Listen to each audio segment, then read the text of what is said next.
If you're enjoying the stream right now and would like to join us beyond just live streams, consider joining our free-to-join Telegram channel. Inside of our Telegram channel, we're sharing daily market analysis, bonus clips from the live streams and videos, giveaways to our products, prop firms, and brokerages, and much, much more. So like I said, if you're looking to stay up to date with ideas that we're looking at in markets, even if you can't make it to a live stream, consider joining our Telegram channel down below in the description of this live stream or being dropped in the live stream chat as we speak. Just click that link, it'll navigate you over to Telegram, click join, and you can come back to the stream. It's totally free to join, and if it's easier for you, you can also just use the QR code that you see on the screen right now. Now back to the live stream.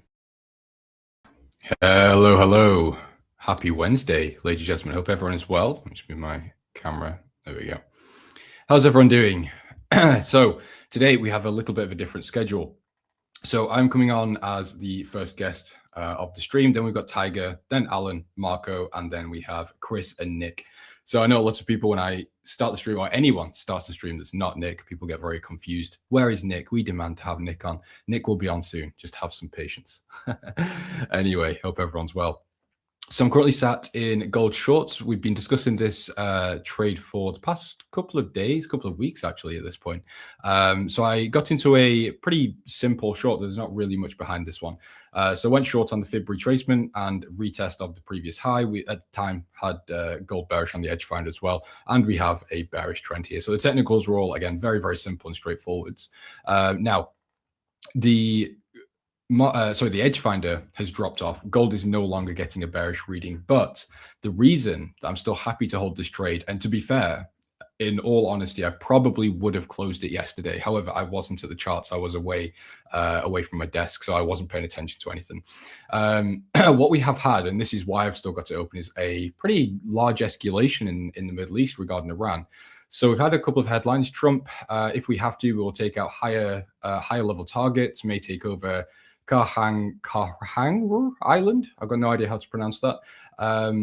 Trump said the US-Iran Memorandum of Understanding is over. Trump and Iran, we knocked out 28 boats last night. There's all sorts of headlines coming through, or previously coming through, that are pretty beneficial for gold downside, or negative for gold, however you want to put it. So yeah, that's why I'm still in gold shorts. But again, on a fundamental aspect, on just the hard data that the edge finder is showing, it's not looking too great. So if we actually do go back to the edge finder, we isolate gold. Let's have a look at what the score is at the moment here. So it's only 2, which is interesting. Tiger, hello, good to see you, my friend. King, good morning to you as well. Broke Degens. Yeah, not Nick, unfortunately. Sorry. Good afternoon. First time joining you guys. Edward, welcome, welcome. Hope you have a good stay. We are on for quite a while today. We've got a good lineup of guests, as I said earlier. I'm not going to go through them all again. But we are on slightly later on today's stream than we normally would be. So with gold, what we have seen is obviously the pretty strong gold bearish reading that we've had over recent periods when we had the very strong US dollar. However, over time, gold has started to drop off, and it's now actually sitting positive for the first time in quite some time. So basically since the start of June, we're actually getting this positive score of 2. So the jobs market is still bearish. Inflation is still bearish. However, economic growth, institutional positioning or activity, and technicals are flipping bullish. I'm not actually 100% sure how the edge finder, I'm not reading all that. I'm not sure how the edge finder finds its technical bias. In my opinion, for the way I analyze the markets, gold is still technically bearish. However, the week-on-week change has flipped again to bullish, which I think is what has largely driven gold's upside score, as well as obviously the weaker data we had last week. So there are those things, but again, I'm still happy to stay short because I think the geopolitical landscape is still warranting it. Trump speaking soon, is he? I've got no idea. We'll pay attention. I'm not sure what time that would be. If you're not in a trade, it is wise to stay out today until after FOMC. Yes, absolutely. That's a good decision. So there is no reason to take trades right before, because you are obviously at quite high risk of getting stopped out on volatility. I would expect the Fed to take a slightly more lenient turn in terms of not being quite as hawkish. On the last time we had the FOMC, we saw the dollar rally quite significantly on the hawkish Fed, or what the market took as hawkish. Since that point, we have obviously seen again that weaker US data. We've had people come out saying that they don't really see rate hikes as the best option right now. So I wouldn't expect the Fed to take a super hawkish stance like they did last time. And I wouldn't expect the market to react like that unless we do actually get a very hawkish statement, which I don't think we do, or a very hawkish FOMC, which I don't think we will do. So with that said, in terms of the dollar itself, I think fundamentally it is pressured. I don't think there's any denying that. But again, with the geopolitical headlines we'll be getting in, the dollar is supported on risk-off flows and war premium. So I wouldn't be looking to really do anything with the dollar at this point. As again, I'm already short gold, so I'm not going to start modifying and changing that position. But going forwards, as it is right now, I've got no interest in taking dollar positions. My Nikkei trade. Actually, I personally was stopped out of this trade. However, it is technically still open. I made a bit of a boo-boo, bit of a mistake here. I had my stop a little bit too tight, so I was stopped out around here. The actual stop was here, though. So anyone that followed the same trade should actually still be in it technically. But yeah, Nikkei was absolutely hammered over the past sort of 48 hours. Which is fine. Euro Swiss, I'm actually long. This was a position sent out by one of my traders ages ago, like a couple of weeks ago, well, maybe 1 to 2 weeks ago at this point. I closed it for about break even. I decided to get back into it just to catch up on a little bit of the carry, just hold that position. And the Aussie New Zealand decided to take a little bit of a long position. Again, it's not my trade, so I won't go into that one too much because it's not based on really what we typically discuss here. And I also don't want to speak on behalf of someone else. So Edge Finder, let's just catch up on the chart and then we'll go over some trade ideas for this week. What's going on with oil? It's a good question. Let's take a quick look at oil. What is going on? I know earlier crude and Brent were up. They are still actually getting quite a strong bid. So what I was saying in my YouTube video this morning, it wouldn't surprise me if this is a very good reason now for crude to come up to around 86, 84 and correct the gap that we had on the de-escalation back on, what was this, the 14th? Oh, the 12th of June. So I think, to be honest, oil upside is actually, I don't want to say guaranteed. That's obviously never the right thing to say in the markets. But I think as long as we don't get de-escalations from this point, I think oil is going to continue to catch a bit of a bid. In terms of stopping points, it really depends. Again, I don't want to sit here and say I think oil is going to 90 or it's going to 100 because anything could happen between now and then. If nothing changes and we get, just constant either escalations or nothing really changes, I think base case in that situation is oil basically remains range bound in between sort of, let's say 88 and 75, sort of this range. Or obviously it continues higher towards 100 and then surpasses there. But in terms of, short-term speculative positions on oil, I'm not getting involved. It's the rules that I've had basically since the start of this Iran situation. I'm not going to trade headlines. So I'm not going to start placing positions on oil because of, Trump said something or the US has done something or Iran has done something, because for swing traders, that just never really works out well. Because if you're going to trade headlines, you really have to take a scalping approach and you have to be there almost immediately. Obviously, it really depends on the severity. Something like COVID, when you get the headline that's starting, obviously you could still swing trade that down. But hopefully you get what I'm saying. When it's about war, especially with Trump and Iran, it could reverse very quickly. I've got no interest in trying to trade that situation. So I'm sat out of oil. Anyway, again, let's have a look at some trade ideas. They open gold longs too early. 3,500 area should be easy. Yeah, that's where I'm looking at. So we keep going back and forwards. I keep going to the Edge Finder to look at trade ideas. Now we're going back to the charts. So I do apologize, flicking in between topics here. But yes, for gold, I would expect 3,500 from here. I don't really see any stopping point. I would expect really the next real level of support to be around 3,700. Well, hold on, that's not 37. Sorry, 3,900-ish. And this is basically, the previous low and obviously this low over here, like the weekly, daily support level. But once or if this level is broken, there is no left side sort of supports or anything to come into play until around 3,500. Excuse me. And even that might be a little bit short-sighted. The 3,500 lines up quite nicely with the previous wick over here, but then there is potential 3,400, 3,300, so on and so on. But again, we're back in I'm personally back in a very difficult position trying to give you these ideas because, again, anything could happen between now and tomorrow or next week. So we'll just have to see. Trump's about speaking at NATO summit, indeed. I've got a newswire open, but yeah, nothing really going through here.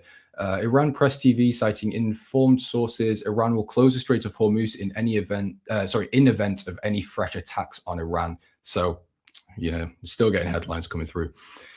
The problem with Trump is that it's easy to wait. Hold on. The problem with Trump is that it's difficult to take whatever he says these days seriously, because it normally changes. That's, yeah, very true. It is quite hard to be a macro trader, or even just a swing trader. Even if you don't trade macro and fundamentals and headlines and things, it's still very difficult.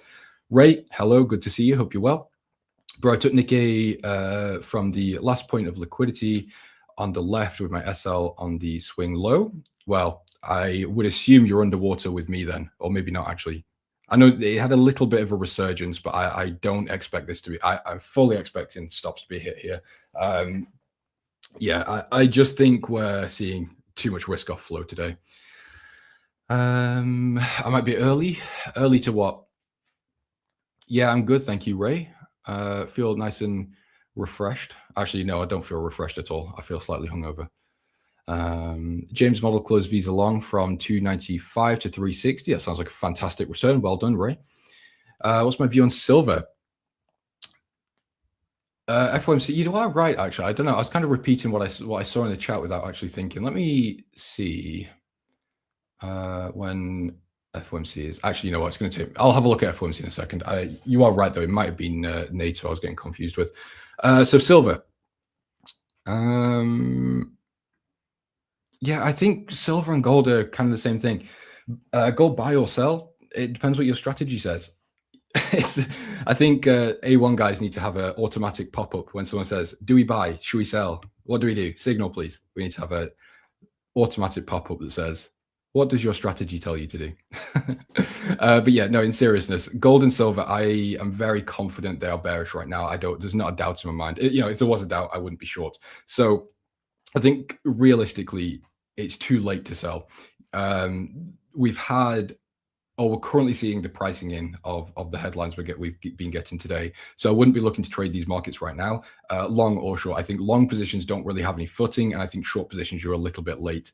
So in this case, what I would be looking at, if you're not already in short positions, and again, this isn't a signal, things can change, do your own due diligence as always, but I would need to draw the fib from the new high that we've just printed to wherever the next lower low will be. So I'd need to also see these lows get cleared out with a new low printed, then a pull back into the fib, and then some sort of rejection to indicate continued downtrend. Now, the downside to this is, again, as I mentioned earlier, the Edge Finder has completely lost gold and silver. In fact, all of the dollar pairs, apart from dollar CAD, have disappeared. Oh, and dollar Swiss, sorry. But yeah, gold and silver no longer getting bearish readings. So on a fundamental side, not really that interested. So I think as soon as we start seeing, again, sort of de-escalations, I'll look to just take profits. I am break even, by the way, on gold. So if anything does happen while I'm away, it's fine, no problem. Make it no win, no loss. Why is 163 price marked on dollar yen considering, why is 163 price mark on USD JPY considered no fly zone? It's because, well, actually not necessarily because there isn't a strict no fly zone, although it's a good way of saying that. I've never heard that terminology in the markets, but I like it. I might start using that. So the problem is with dollar yen, the markets are or were really expecting interventions around 160 to 161. You know, even I was actually short at one point around 160, expecting that. And I think a few other guests were that you'll see on the stream. That never happened. So that was one problem. And then we got, we hit, what was this, just below 163. We had really bad data for the US come out here. I think this was when NFP undershot and we had some other relatively weaker data come out. So this was a bit of a sell-off and repricing within the dollar. We were pricing in the hawkish Fed. Worst data comes out, a bit of repricing going on there. But since then, there isn't really a hard ceiling on dollar yen by any means. But I think, again, excuse me, the markets are cautious of the intervention risk at the moment because dollar yen is climbing higher and higher. The more that happens, the more uncomfortable it is for Japan. So it is expected we'll get an intervention at some point. But again, When will that happen, and how severe will that be? Will it be more of a micro intervention where it's just constant interventions on a micro level that just sort of slow down price, or is it going to be a larger one on a daily time frame where we see something like this back down to the daily 200 moving average? I think that both situations are possible. I'm not really in a position to say which one and when, because no one knows. And this is one of the reasons why I don't really like to trade the yen. Okay, what's been said here? It's like walking into the bookies and asking what horse. yeah, kind of. Although, to be fair, there are people that bet on horses that are quite knowledgeable. They'll study the jockeys, the horses, all sorts of stuff. I mean, I don't really know anything about it, but I know there is some professional level you can do those things. I'm pinching myself for closing silver shorts. Yeah, don't worry. Again, I don't want to sit here and act like I'm a great trader for still being short. It's lucky. It's one of these rare situations where I think luck is actually part of it. The word luck in trading, you should never really use it. But because I was away, it just so happened to be the situation. I am still there. So I'm doing quite well. But again, it wasn't really an active choice for me to just not close it, because my rule set really in hindsight did tell me to close silver. What do you think about dollar? Oh, sorry, not dollar, pound dollar. So, pound dollar is tricky. So I don't really have a view on the dollar right now. I would say the dollar is relatively neutral. So what we can do to sort of proxy that is look at what the edge finder is saying and isn't saying. So we can see the US dollar is slightly bullish with, slightly bearish, my bad, with US dollar CAD bearish and US dollar Swiss bearish. And we've got the pound, so pound New Zealand, pound yen, pound Australian are bullish. So you can sort of use that as a proxy to say pound dollar could catch a bit of upside. But then actually, you know what we can do? We can simplify that massively and actually just search for GPUSD, which gets in a score of 4. So typically, I stay away from anything less than 6 really on the edge finder. So 4 really isn't great, but it is still a bit of an upside lean or bullish lean, I should say.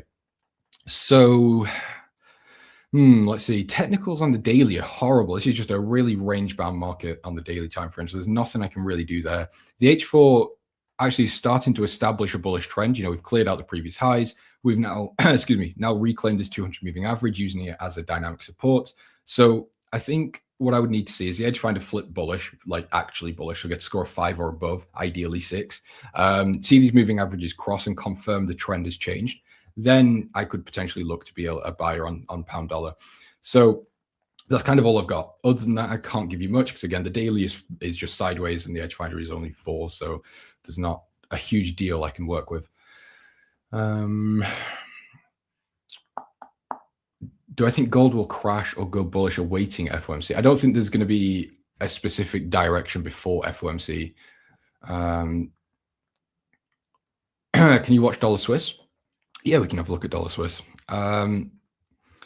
So did the edge finder say bearish on dollar Swiss? Let's just double check. I need to remind myself. Yes, so dollar Swiss bearish with -7. Now, the interesting thing is I actually quite like this to go short. And it's not really on a technical level because, to be fair, the technicals here are actually telling me to buy. You know, we've just crossed on the daily moving averages, again, indicating that we've changed trends. We've retested the previous daily high here as support. So the daily does look really bullish. And the H4 also looks really bullish. Now, the other side we could take is sort of a mean reversion sort of aspect here. So dollar Swiss, just like a lot of the other Swiss pairs, overall is a very bearish market. You know, on the weekly time frame, the monthly, and obviously the daily, typically speaking, are all very bearish.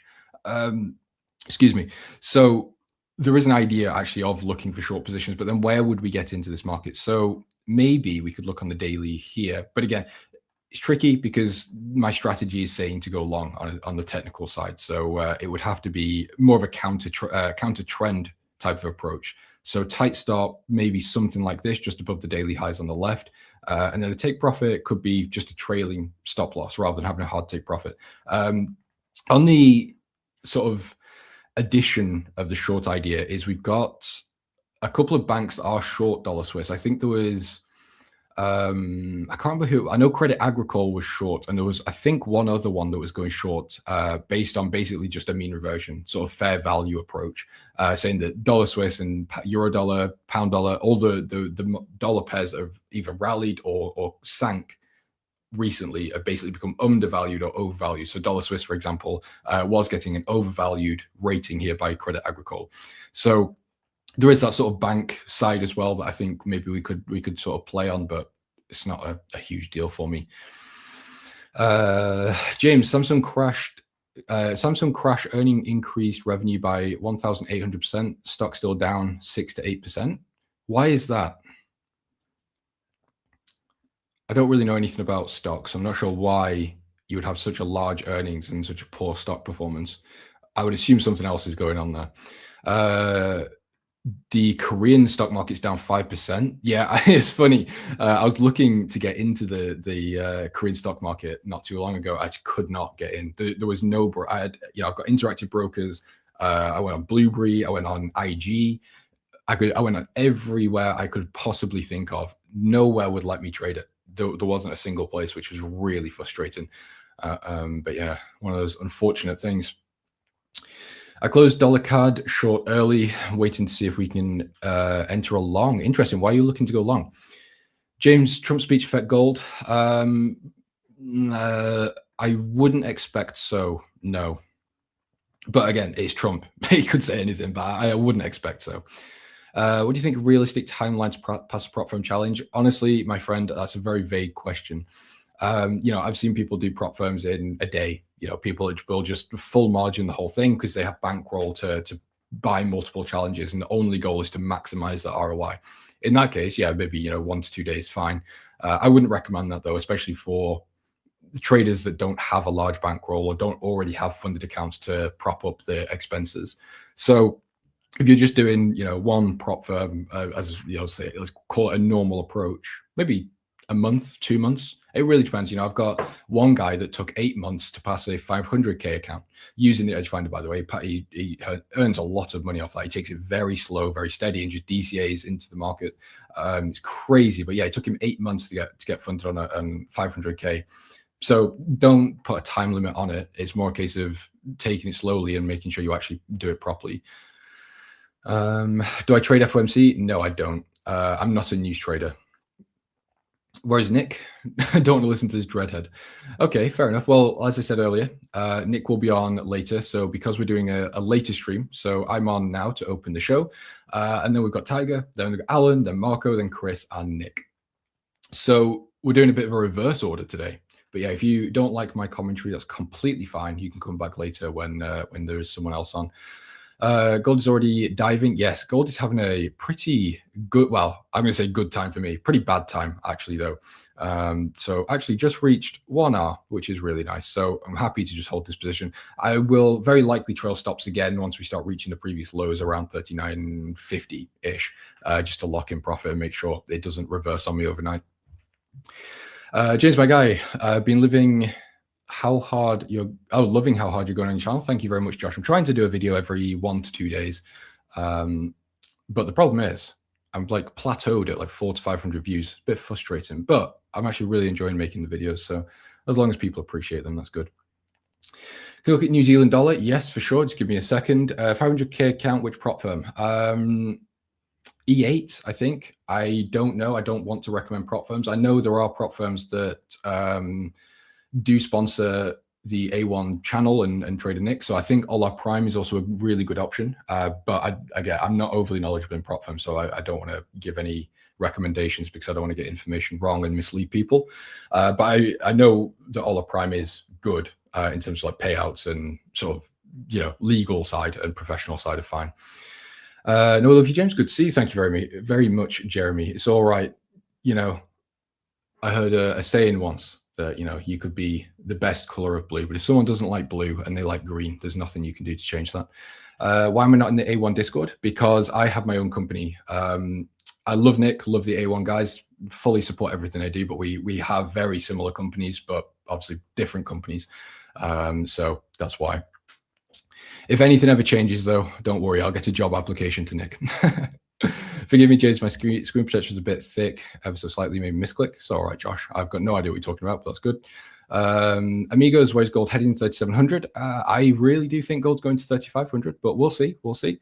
What was it? Oh, New Zealand dollar. My apologies. I did say we'd do that one, and I haven't done it yet, so we'll get to that one now. Where is it? It's right here. So it depends. Where do you lean? And actually, this is a good opportunity. Let me quickly go to the Fed Watch tool and see what's been saying here, or what's going on. So we are seeing increasing rate hike likelihood. So we can see a month ago we had an 83% probability of a rate hold. That has now decreased to 65.3%. There's now a 34.7% probability that we have a rate hike in July. I don't think that's going to happen. I think we are going to get a hold in July. However, going forwards after July, I do think we are in for at least one rate hike by the end of the year. Maybe, again, things change, could be wrong, but that's just my opinion as of right now. We can see same thing reflected basically through into 2027. So in September, we've got a 50% chance of a 25 basis point hike. So, excuse me, under 31.6% chance of a rate hold. So I think, yeah, we're pretty much set really that the Fed, or at least the markets, are expecting the Fed to hike rates. So a little bit of a bid on the US dollar from that. And obviously we do have, again, that war premium coming in off the recent headlines. The New Zealand dollar, though, I actually don't really have an opinion. I really don't have a directional bias on the New Zealand dollar. So while the US dollar has fallen off the edge finder again, as I'll show you here, let's go to asset scorecard. And let's find the US dollar here. So the US dollar was really bullish. You can see it right here, pretty much at the most it could be. And now it's just been dropping off again. We've had weaker data. It's just not what it was. But given the current circumstance, I wouldn't mind being long dollar against the New Zealand dollar. So in terms of trading it, what could we look for? To be honest, I wouldn't actually mind going short at the market right here. Something very similar to this. I'm not going to do it because I've got no entry criteria. Obviously, if anyone knows the way I trade, fib from the high to the low, we don't really have, actually kind of missed it here, but we don't really have a fib pullback. It's just not reached it. So ideally, I would have been short somewhere like this. So unfortunately, I don't have an entry, but I quite like the idea of this, but obviously you need to layer on your own strategy behind that. So I think short positions are kind of where I would default to, but again, it's not fundamentally backed really at all. Do I have a free Discord? Do I have a free Discord? No, I don't. I used to, but no, not anymore. I've closed off the free Discord. There's just too many messages. We get people in spamming certain websites and scams and all sorts of. It just wasn't worth my time. I had other things to do than monitor people that are trying to scam my community. Can you look at silver? We did look at silver. If I've got time left in a minute or two, we can do. By the way, I had a good birthday. I did, thank you. Yes, it was very relaxing. Just went out for some food, some drinks. And this is the high life of a trader. When you guys make it, you might be able to go to the cinema and watch Toy Story 5. So yeah, that was my birthday.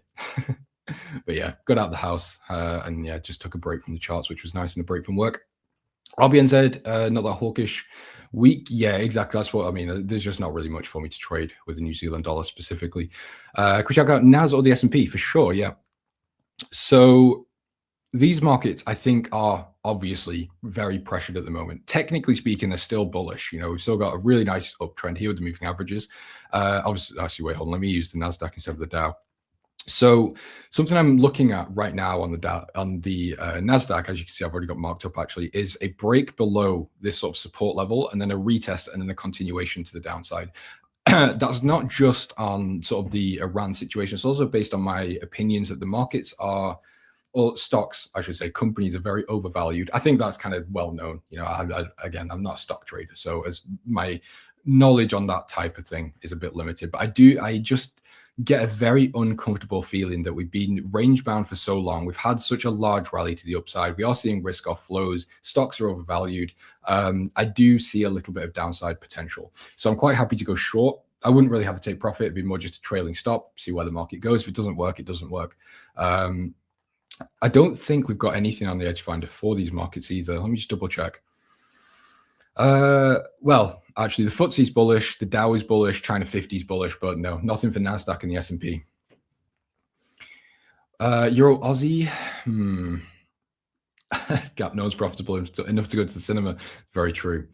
Yeah, very true. You need millions and millions of dollars. So Euro Aussie, okay, good option. Do I have anything for Euro Aussie? I don't think so. I know the ECB did an insurance hike, just a one-off hike. I'm not expecting them to do another hike, especially in the next meeting or next couple of meetings. The Australian dollar, however, again, I don't really have anything. The RBA did 3 rate hikes. They're back now on pause. So I think the Australian dollar has a little bit of ground to give up. We saw a massive dominance with the Australian dollar earlier in the year.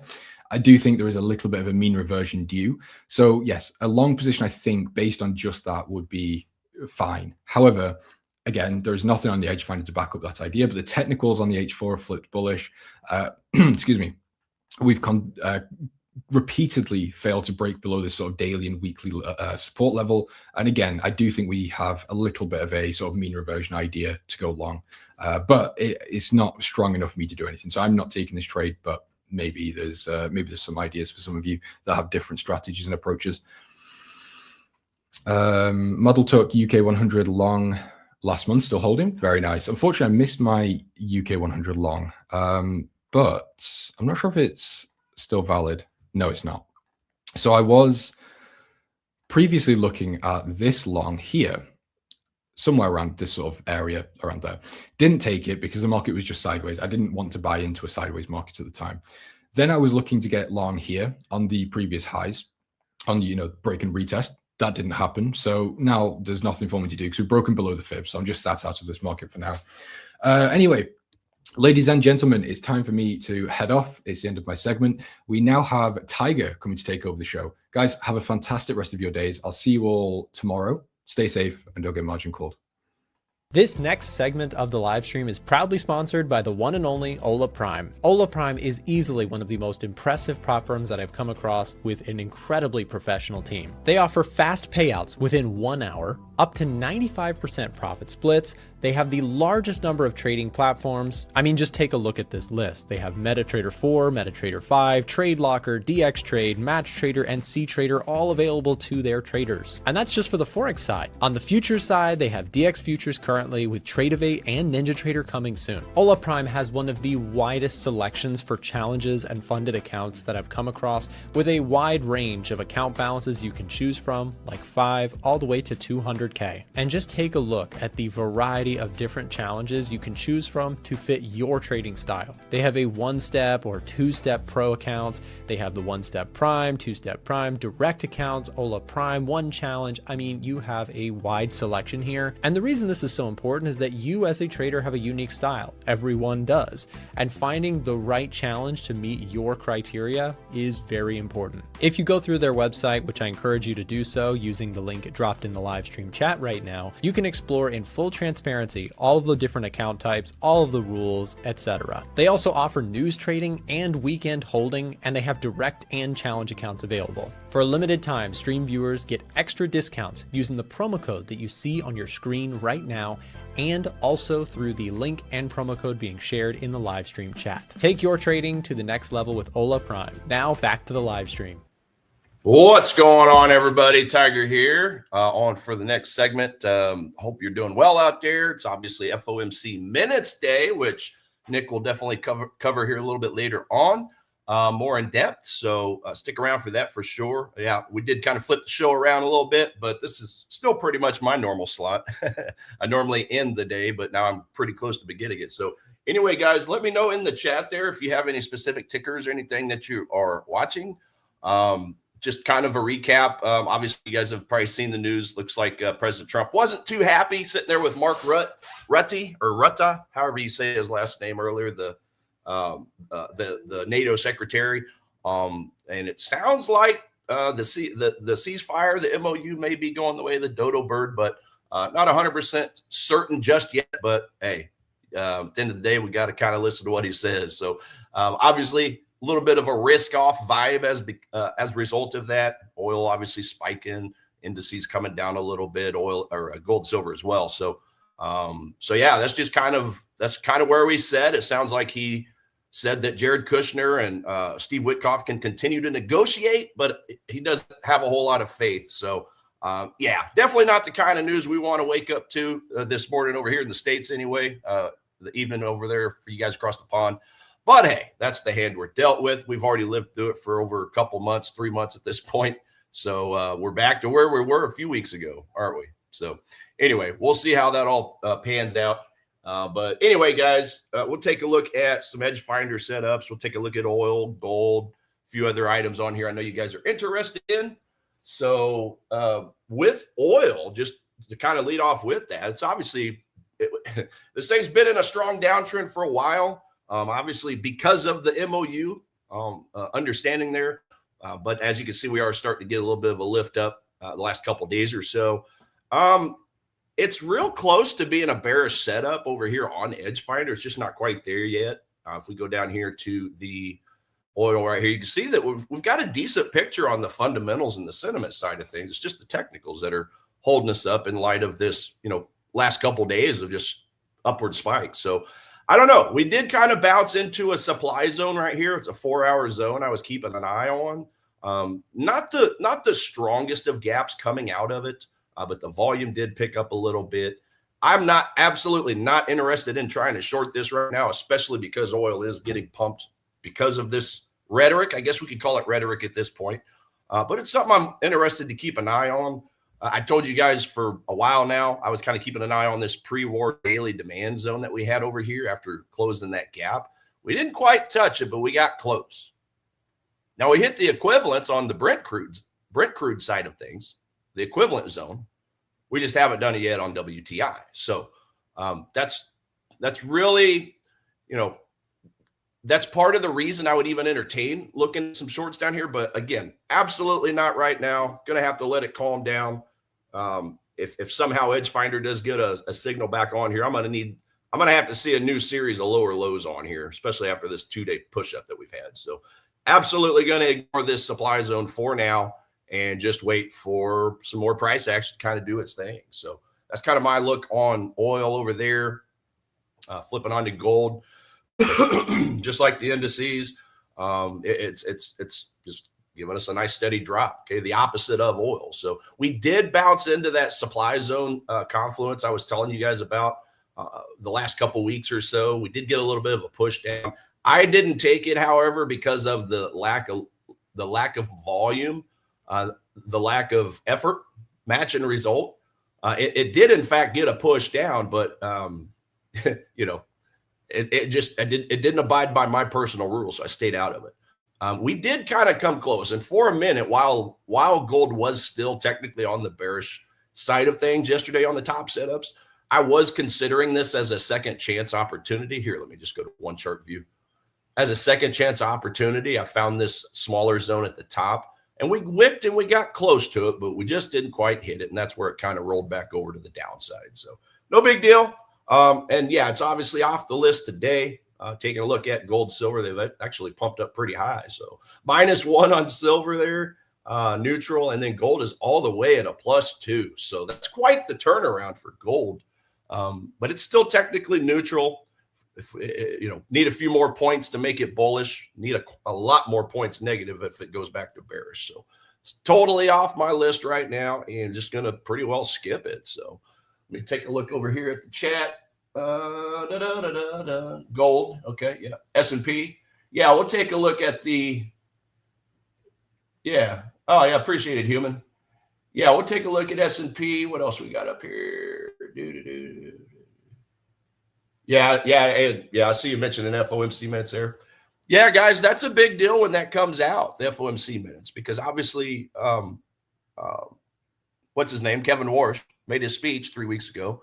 So we always want to look at the minutes to see what text is different. There's usually always little nuggets we can draw out of that. And that's what I think Nick's going to be really good about explaining probably a little better than me. But the point is, hey, what's changed since the text that came out of his mouth on his rookie speech for Fed chair?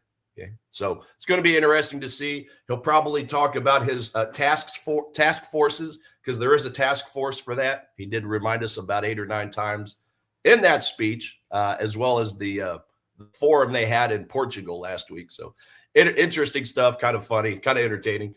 But yeah, stick around for more of that whenever Nick comes on here a little bit later. What's on our list? Well, CAD yen is at the top of the list, guys. Canada is the second strongest currency when it comes to fundamentals, just the fundamentals. And then the yen is still at the top. So I do wish the yen wasn't so dang strong, but hey, it is what it is. If we go over here to the where's my goodies at? The surprise index, we'll just take a quick look at the currency strength. And I lied to you. Canada actually pushed to the top. So I guess the yen is now tied with the Swissy for the second and third spot. So there we go. And it's like I've said before, guys, if I can avoid it, I try to avoid it. Trading two currencies that have the same strength level, whether they're both strong like this or whether they're both weak down here at the bottom. I prefer if I can buy a strong currency, sell a weak one. And we have slim pickings right now. The Aussie dollar is really, as far as the 8 majors, it's really the only major one that's given us a weak signal. Again, this is just the fundamentals, but it's the why to get into trading. It's the hard data. This avoids rhetoric. This avoids news pieces where they're trying to get clicks. Right? So that's why I always like to personally lead off with the fundamentals, just to see what's strong and what's weak. And we're just not really getting a whole lot of separation. In fact, if we look at the top setups, do we even have Aussie on here? Okay, we do. So we have Aussie Swiss. So that right there would be a good combination for me personally. Swiss obviously being an 83% beat rate. So ignoring the neutral items, the ones that make that hit expectations on the nose, because it's priced in, right? It's kind of a wash. It cancels itself out. All we care about is how many beats did we have on that currency, how many misses. And right now, the Swissy is giving us a lot of beats. And you see the Aussie down here at the bottom. So if we're just looking at it from a fundamentals perspective, well, that's my favorite one right there. Because all the other combinations of currencies are, mainly strong currencies. Okay? Outside of the Kiwi, which is pretty well in the middle, but pretty close. So as far as Aussie Swiss goes, just interested to see what kind of a setup we have over here. Let's go take a look. Okay. As always, guys, you know me, I start with the daily on the right, make sure my lower lows and lower highs in this example is intact. The one red flag, and I think I mentioned this the other day, we have already bounced into that 4-hour zone of demand at the bottom. Okay. So that's kind of the only, I don't want to say red flag. It prevents me personally from wanting to put in a full risk. Okay. We're talking about this zone of demand that we bounced into over here where we broke structures. So it's just one thing that's in the back of my mind if I'm considering shorting. Now, the one saving grace is the fact this is actually the second time it's been touched. So it was already mitigated when it touched it here. You tell me, did this 4-hour zone, did it really look that strong if this was all the further up it was able to push it before it returned? Doesn't look very strong to me. And the context is we're in a downtrend. In fact, I got my 8 EMA below my 21 EMA, that mechanical look I like to see. Again, I've said this before, the Swiss franc pairs have a lot of wicks. So these are definitely some, in my opinion, for me anyway, some of the tougher currency pairs to trade. Because it's just not like a euro dollar or a dollar yen, right? Where it's nice, smooth price action. It's herky-jerky. It's a challenge. So when it comes to these types of pairs, it absolutely has to be meeting every single rule I have. Now, the further up daily supply is a long ways away. It's up there quite a ways. If we look over here on the left, on the more actionable time frame, we could find a smaller time frame zone in this area, but it's just too congested, guys. That's, to me, 2.5 days of equilibrium or fair market value. I don't want any part of that. So yeah, I would still probably just have to wait and see what we have coming up here at the top. Do we even have a 4-hour confluence? And it looks like we do. Okay. So there is a 4-hour confluence. Now it is the top of the range or the top of the swing high. It's probably too many candles in that consolidation for my personal taste, but it's about the best thing we have.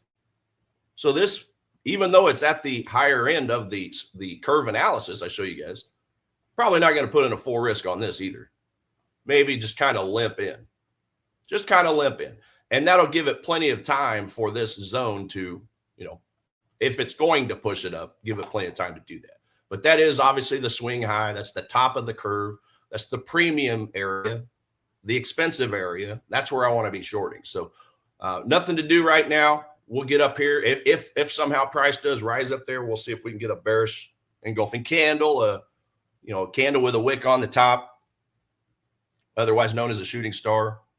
And we'll look at some more rules at that point. So yes, that is my personal favorite when it comes to the fundamental match, but even so, it's still kind of ugly. Pretty ugly. I almost want to see it just break through the rest of this demand and kind of, form some different supply zones a little bit lower, but that's just my call. Take a look and see what you guys got over here. Oh yeah, S&P. One opportunity asked for S&P, and then CAD yen by Thomas. Yeah, let's do S&P. Go check that out. Now, I was just looking on the put to call ratio just a minute ago for the indices, and I think the only one that I saw that was interesting was probably I think it was the Dow.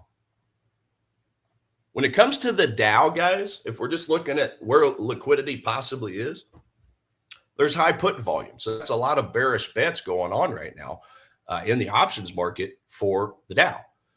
So this one, as far as using it as a contrarian signal, would probably be the top one. Now the Dow, if you guys have been paying attention, I know this thing's just continued creating higher highs and higher lows, right?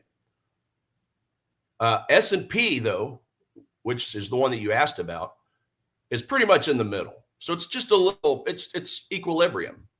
It's that fair market value I talk about. We'll still take a look at it on the chart in a second, but might as well finish it out with the Nasdaq since I'm here. And it's going to be, I do believe, in the middle as well. Yeah. So there you go. So just a little bit on the equilibrium side of things. Russell, might as well finish out Russell. It's actually closer to higher call volume. So there's a little bit of split. You got one that's mostly bullish. You got one that's mostly bearish. Talking about the indices here. And then you got two that's kind of in the middle. So anyway, just wanted to point that out first before we come over here and take a look and see where we're actually at as far as top setups. We are obviously in neutral for the indices at the moment. The DAX was giving us a bullish signal yesterday. It's all the way down to 1. As far as S&P, it's a -1. So it's actually more bearish when it comes to the fundamentals right now. Remember, the dollar has missed out on quite a few reports over the last, 9-10 days? And what was 100% beat rate is all the way down to 60 for the currency. And I think only 50% for the stock side of things. So again, it's pretty well neutral. But that's where we stand with that. We did have our newest COT report come out finally after hours yesterday. I think they were a day later. And it was a little, it's a little bit bearish on that front. But obviously the technicals guys on the indices are still giving us bullish scoring because they've just been going to the moon and Saturn and everywhere else. S&P and Nasdaq pretty well sideways the last few weeks. Dow is the one that's pretty well going to Saturn. But as far as S&P goes, this is why. It's just very congestion-y. We're basically in the center of this gigantic multi-week fair market value. I mean, that's basically what it is. The move, I think, on S&P was already made, and that was back here on the 25th. Okay, so close to the end of June. We've now pushed up to the higher end of the curve. And right now we're right in the center. So we're pretty much in a retail chop zone. I think there's probably going to be other assets better to trade than that, even better indices. Guys, I'm watching UK 100. We'll get to that in a second. But the Dow, which again, they've all fallen off to neutral. But, whenever President Trump had his press conference, again, you saw all the indices crumble. You saw gold crumble. You saw oil skyrocket. And when things like that happen, the geopolitics, it doesn't give a you-know-what about my demand zone, which I was keeping an eye on right here. So I know I've talked about this zone all the way down here for the past 3 weeks or so. It's probably going to, at this point, because we are getting this rhetoric coming in, it's not going to shock or surprise me at all to get a big retracement all the way down to that zone that I talked about 3 weeks ago, the 50,400 level. So that's personally what I'm interested to see. And that's if Edgefinder can turn around and give us some type of bullish signal. But again, with the dollar, with the U.S. data deteriorating. A couple labor data sets, the PMI sets, both of them. It's just kind of, hey, look, the dollar isn't king dingling like it was a week and a half ago. So we're just pretty much kind of reevaluating everything. In fact, we had dollar Swiss on the sell side. Okay, if we go back to the top setups, I don't think it's there now. It was yesterday. But yeah, the Dow, the one I just talked about, is still just barely tall enough to ride the roller coaster. So for me, though, it's not it's not a plus 10, it's not a plus 12, it's a plus 5. It's just barely tall enough. So I'm going to have that deeper retracement all the way down to this level down here. So we'll just go ahead and kind of redraw this up. Okay. This is more what I'm interested in. And you can see it's got a long ways to go. I don't like any of these zones here. You had one zone here that already got touched and pushed up. You have a tinier one here, which is not even worth showing because it's too far away at this point. I don't think it's got a shot in HE double hockey sticks to hold this. So yeah, literally that, if you ask me where my favorite place is, it's going to be clear down here, guys. 50,400. We'll see. Geopolitical tracker that Nick added onto the Edge Finder over here. I haven't checked it today, but I guarantee you it's probably going to spike up. There you go. So we're back into the high risk area where it just kind of monitors the geopolitics. Okay. So it's just a very simple graph to look at and say, okay, are President Trump and Iran behaving or are they not? Well, right now, as you can tell, they're not. And this will probably go higher. I don't know how often this updates on Nick's graph, but yeah, we're back to the high risk areas, guys, when it comes to the geopolitics. We like trading on data, but sometimes we have to watch the geopolitics. Whether we like politics or not, doesn't matter. We still have to know what they're saying, the rhetoric, you know, some of their basic values and how they govern, et cetera, to add to the data and not listening so much to all the stupid news, because you guys know that they're all there for an agenda. Doesn't matter which side of the aisle you're on either. It can be full of nonsense at times. So anyway, just kind of getting back to it. CAD yen, very top of the list. That's the one Thomas asked about. So let's go look at that. CAD yen. So CAD yen, bullish plus 12, very, very strong bullish bias. But the challenge is on a daily time frame, it's still technically pointing down. Now, here's the thing. Lower set of lows and highs going all the way throughout here. Lower low here, lower high, lower low. But now we all of a sudden have a higher high. So what do you guys think? If you see a steady series of lower lows and lower highs, and then all of a sudden you have one higher high, do you guys think that changes the trend? Does that turn it into an uptrend? Does that keep it as a downtrend? What changes this? What changes a trend from downtrend to uptrend? Well, in my opinion, this is half of it, but it's not the whole picture. So I basically need a little more information to prove this is turning into an uptrend. So very simply for me, if I'm just looking at the 4-hour side over here on the left, lower low, higher low, or higher high rather. I probably need to see another move.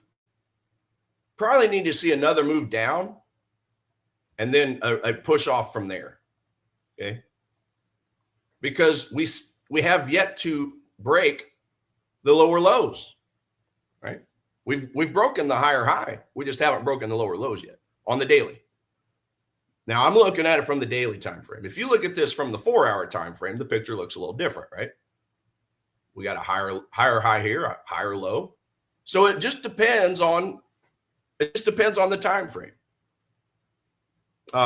With this being such a good downtrend that we have for a while, I need to see a higher low on a daily. But that's just me. But if you think that the 4-hour chart over here is enough, if we go down to a 4-hour and look at our 8 and our 21, well, we got the 8 above our 21. We got higher lows and higher highs. We obviously broke structure here. So if we're going from that aspect, all right, let's see what we got over here on the left. I've already drawn up a little bit of a zone there. We'll dig into that in a second. A little deeper down, you can see I do have this zone here. I just didn't fully draw it up. 4-hour, kind of a 4-hour zone of demand right here. Higher time frame, so that means higher confidence. But if you, as you see, we got a smaller one here, which is it's technically let's see here, what did I draw up? So it can be a 1 hour because there is a little bit extra wick there. I think I drew that up on a 30, yeah. So here's a 30. This is the beginning or the last candle right before the London session started, where the London liquidity started popping in. And we had a few nice green candles come out of that. And remember, that was part of what broke this structure over here to the left. So could this, even though it's high on the curve, still technically in a downtrend, because we've yet on a daily to have a new higher low, okay, could this be kind of an aggressive entry? Well, under most circumstances, I would say no. But EdgeFinder's given us a very bullish plus 12. We've had quite the turnaround, a 5-point swing in the last day. CAD, the Canada dollar, is, we just saw, the strongest currency. Yes, the yen is right behind it, but there's no red boxes up here. You got a lot of neutral ratings, but everything that's not neutral is bullish. So possibly, and I'm not telling you what to do, okay? Again, not financial advice. I'm interested to see what happens here. If we get a pull, if we get a drop down here, we get some type of manipulation happening, get a last drop in, that's a possible trade. Okay. We get the momentum comes down, we slow down, because we don't want to just see it just completely blitz through like that, like a hot ticket. I want to see just a tiny bit of basing, maybe some swing highs, some swing lows, liquidity grabs. That's the bank kind of building their position. And then you get one final push down or a spring, for those of you that understand Wyckoff. That could be a possible trade. I think it's aggressive, and it definitely would not be a full position, because 30-minute chart is a noisier chart than what I'm accustomed to at the 4-hour level. So if this makes no sense at all and it just completely shoots through, we got a 4-hour down a little deeper. So I'm going to watch up here. This is a partial position. Down here would probably be probably a little more of a fuller position, but still not like a full position, because the daily has yet to form a higher low. So that's my thoughts on CAD yen. And let's see what else we got over here. Worst just said, let the market run, says Michael Dong. Yeah. Why do we care about the FOMC minutes? Yeah. Look, again, sometimes there can be little nuggets that sound different than what he said. Sometimes it might sound a little more hawkish. Sometimes it might sound a little more dovish. Give us a little more of a risk on, risk off vibe. It'll give us notes on if they're in fact going to factor in a rate hike, like what's been rumored after several months previously of thinking about getting a rate cut. So there's a lot of little nuggets in there, guys, that we can find. So perhaps we'll kind of accumulate that, bring a better story in tomorrow with that. But yeah, it's boring stuff sometimes to watch all this, but when you understand how to read it, it can really help. It can really help out on trades, short term and long term, especially longer term swing trades. So anyway, that's CAD yen. I'm a little hesitant about it until we have a higher low on the daily. Natural gas. Ooh, we don't get asked about natural gas in here. I'll tell you what, real quickly on nat gas, because I do cover it over on my other channel. The thing with nat gas is we're kind of getting that consolidation as well. If we just take a look at this thing on a daily, okay, just sideways congestion. That's why I drew up this blue rectangle. That's more of your fair market value. So I want an extreme zone. I don't want to buy or sell anywhere in this zone. So if I drop down to a 4-hour, about the best I could do right now on nat gas from a technical level would be possibly this zone right here. Pretty much starting at a 3.098 level, where you at least had a 4-hour zone with a gap showing demand heavily exceeded supply. We pushed up, we broke some initial structures, but then that supply zone overhead pushed price back down. So I don't know how strong this is. Again, for me, this would be a partial, but I think the stronger demand would be deeper down, more extreme level, cheaper area, bigger gap, acceleration gap coming out of it. And okay volume leaving, but not the greatest. At least it gave us, a couple strong green candles coming out of it that broke some minor structures, rebased, and then continued up and broke the broke major structure. In fact, the play to be made on nat gas, which is already over with, was this zone right here where it kind of regathered itself and gave us some really strong candles that broke that major structure. That demand right there is basically where we kind of got bounced up in the first place. So, yeah, I don't want to spend too much time on nat gas since we don't really cover that on this channel, but that's about the best I could tell you right now on the nat gas side. Okay. But the basic idea is avoid all this crap right here. This is where buyers and this is where retail traders come to die, guys. This is why I avoid the equilibriums, the fair market values, the retail chop zones, diddling in the middle. You guys hear me say all those terms all the time, right? Go for the more extreme zones. And then obviously the sexiest one would be clear all the way down here, 2 3/4, because we got a daily 4-hour confluence. So that's about best I can do for you on that. Real quickly, and I touched on gold earlier, Matt. If you want to just rewind about 20 minutes. Bitcoin, and then I got to get up out of here. Yeah, diddle in the middle, one opportunity. That's right. Bitcoin obviously giving us a neutral rating. It's nowhere to be found on our bullish bearish. But as far as the chart, this thing is still trying to decide if it wants to continue lower lows, lower highs on a daily. If it wants to turn around, what the hell it's doing. It's pretty well in a week-long sideways saga as well. Kind of like some of these indices, Nasdaq, S&P, what we just looked at on nat gas. A little bit too sideways of a congestion for me after having a downtrend, a drop, which dropped into the remnants of that monthly, weekly, daily demand zone where we did get one bounce already. So the move was technically already made, but we kind of came back in here. My alarm's going off. And then in the second time, it wasn't strong enough, neither the daily nor the weekly. So what I would say on Bitcoin is I'm just interested to see what happens, because inside of this monthly at the very bottom, we do have a brand new, fresh, untouched daily zone of demand. I'm interested to see if it's going to give us a new bounce up, but I don't have any money on it. That's just what I guess you could say I'm projecting it. I'm just not betting any money on it. So that would be my guess. And otherwise, if it cuts through, then say la vie. You're going to kiss 50. Maybe that'll bounce, or it's going to 0. Who the hell knows, right? But yeah, I would just say that in closing. I do got to get out of here. Alan's on right after me. I'm interested to see what happens if we drop to that daily demand a little deeper down. So, all right, guys, short and sweet. Hope you learned something today. I'll be back tomorrow. And again, on next, we do have Alan. So take care. Nick to follow shortly thereafter. Peace. If you're enjoying the stream right now and would like to join us beyond just live streams, consider joining our free-to-join Telegram channel. Inside of our Telegram channel, we're sharing daily market analysis, bonus clips from the live streams and videos, giveaways to our products, prop firms, and brokerages, and much, much more. So like I said, if you're looking to stay up to date with ideas that we're looking at in markets, even if you can't make it to a live stream, consider joining our Telegram channel down below in the description of this live stream, or being dropped in the live stream chat as we speak. Just click that link, it'll navigate you over to Telegram, click join, and you can come back to the stream. It's totally free to join, and if it's easier for you, you can also just use the QR code that you see on the screen right now. Now back to the live stream. Good morning, good evening, good afternoon, everyone, wherever you guys are watching today. Happy FOMC Meeting Minutes Wednesday. Hope you guys are doing good. Hope you guys are doing fantastic. We have a little bit of movement here going on.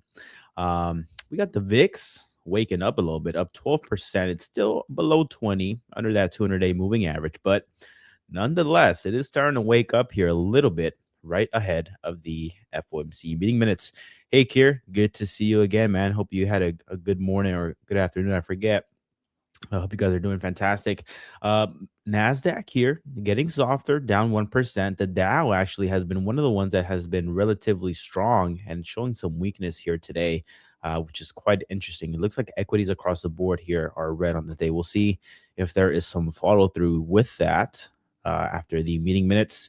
We'll be looking for some clues to see if we have anything different that was said in the previous Warsh conference that we had. So we'll see. We have yields here higher for the U.S. The 2-year yield is screaming higher. So is the 30 and the 10, which is interesting. In fact, yesterday, the 10-year was up like what, 1.7, 1.8, I think, if I'm not mistaken. Oh, wow. What? No, whoops. That's a weekly time frame. My bad, guys. Let's see. What was the 10-year yield doing yesterday? It was up 1.8.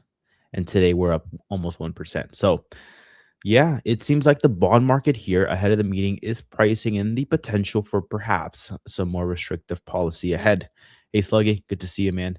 So yeah, that's kind of what I'm thinking here. We are seeing also too some dollar strength here today. Very marginal, very minimal, but again, nonetheless, it's green on the day. And I think a lot of that has to do with also too. Did I find the culprit? So here's the thing. We recently saw some back and forth in the Middle East, a little bit of a flare up. Um, let's see what happened. What was that? Oh, Trump said it here earlier today. Maybe we'll do some things that could increase the oil price. I think that's a hint to the Middle East stuff. So US and Iran stuff back up in the picture. Um, things seems like things are escalating there on that front. And that's why we had oil pop yesterday and today up 5%. It's probably why you're seeing the VIX flare up too, and yields. So yields are probably anticipating maybe more conflict in the Middle East. And if there's more conflict, the price of oil goes up. And if there's more oil prices going up, then that's inflationary. So it's beautiful how markets are all connected in one way, shape, or form. So seems like that's what's going on. We'll see if the Fed meeting minutes today confirm if they are, watching inflation like hawk or not. I do expect maybe some commentary about the price of oil, right? So the meeting minutes were within this area here, not including this recent 2 days of oil green days. So maybe they're kind of like hinting at, oil's going down. Maybe that, means that the core prices will go down. Who knows, right? So we're going to be looking for that kind of verbiage. But yeah, very interesting. So yeah, seems like the Middle East stuff is causing oil to pop. Oil is causing yields to pop. Yields are, causing the dollar to pop, and that trickles into anything against the dollar lower, metals lower. So we have gold here lower, silver lower. So interesting day. Interesting day. Hey Max, how you doing? Yeah, Nas off the clip. Trump probably has like 5,000 oil contracts running. Before GT, I made a funny post here right before I came on. But if you guys don't know, the president has been very active in his trading. The filing came out for his 2025, and he placed about 21,000 trades, or maybe not him particularly, right? Obviously, that's impossible, but his team or his camp, 21,000 trades. And Nancy Pelosi posted about 200 in her entire career. So very, very crazy stuff going on there. But yeah, there's a lot of speculation and rumors about that, but it is what it is. We can't control that. What we can control is the macro. So what I'm looking at here personally is to see, one, if the things that the Middle East start to cool down, maybe that keeps oil some kind of capped here. We are getting at that 200-day moving average. So if you have a solid close above this 200-day, then I think that there's a possibility that we can retest maybe this 85 level. And in fact, you know what? Oil was something that I was interested in buying at these levels. I didn't do so, which kind of sucks at the moment here now. But let's see what the Edge Finder says with oil, because I did want to actually buy some and take it and trade it to that 200-day moving average or above up into that 85 mark. So let's see what oil is doing. Let's just type US oil. It's getting a neutral rating of -3. So not the best read. So maybe the score improves a little bit, and then I can look for a pullback and then get into the trade to the long side. That's a contender. Obviously, we have some follow through in oil and yields and whatnot, and the dollar gets stronger. I will have to repivot out of my dollar Swiss short and then look to go into euro dollar shorts. I like that story. The metal story to the short side looks good as well. So there's a lot of opportunities. Again, we need to see, if there's follow through. We need to see what the meeting minutes look like, and then we need to see what CPI next week does as well. What about gold? Someone asked here, gold will go up or down. I actually know that answer for sure. So here, let me look at gold here. So the actual answer, I figured it out, if gold is going to go up or down right now at the meeting minutes. So what's going to happen is you're going to, see what I did there? I don't know. I just said silence because no one knows what gold is going to do. I hope that was funny. I was thinking about that before I came on the stream, but yeah, gold go up or down? I don't know, man. I really don't know. If I knew the answer, I'd be on a beach right now.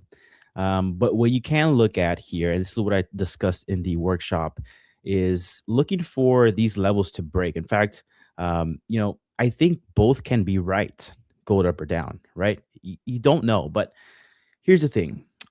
Technically speaking, if you were to get a break above this 3,900 level, then you could look for a break and retest and trade it to the downside if you still continue to see higher prices of oil, higher yields, and a stronger dollar. In that scenario, it makes a lot of sense. On the flip side, if you were to get a break above this 4,400 level and you overcome that 200-day moving average, then if you were to see softer yields, oil still lower, and a softer dollar, then that trade makes a lot of sense. So I know I made a joke about knowing the price of gold and what it's going to do, but it's really that simple. I would look for those three things. I would look for the price of oil, U.S. yields, and the dollar to really make a strong directional call. So that's what I would be waiting for. Now, if you were to go ahead and wait for the break and retest in either direction, do you catch the entire move? Absolutely not, right? That is the trade-off. So you can either be early here and try to buy this dip and then trade it to the upside.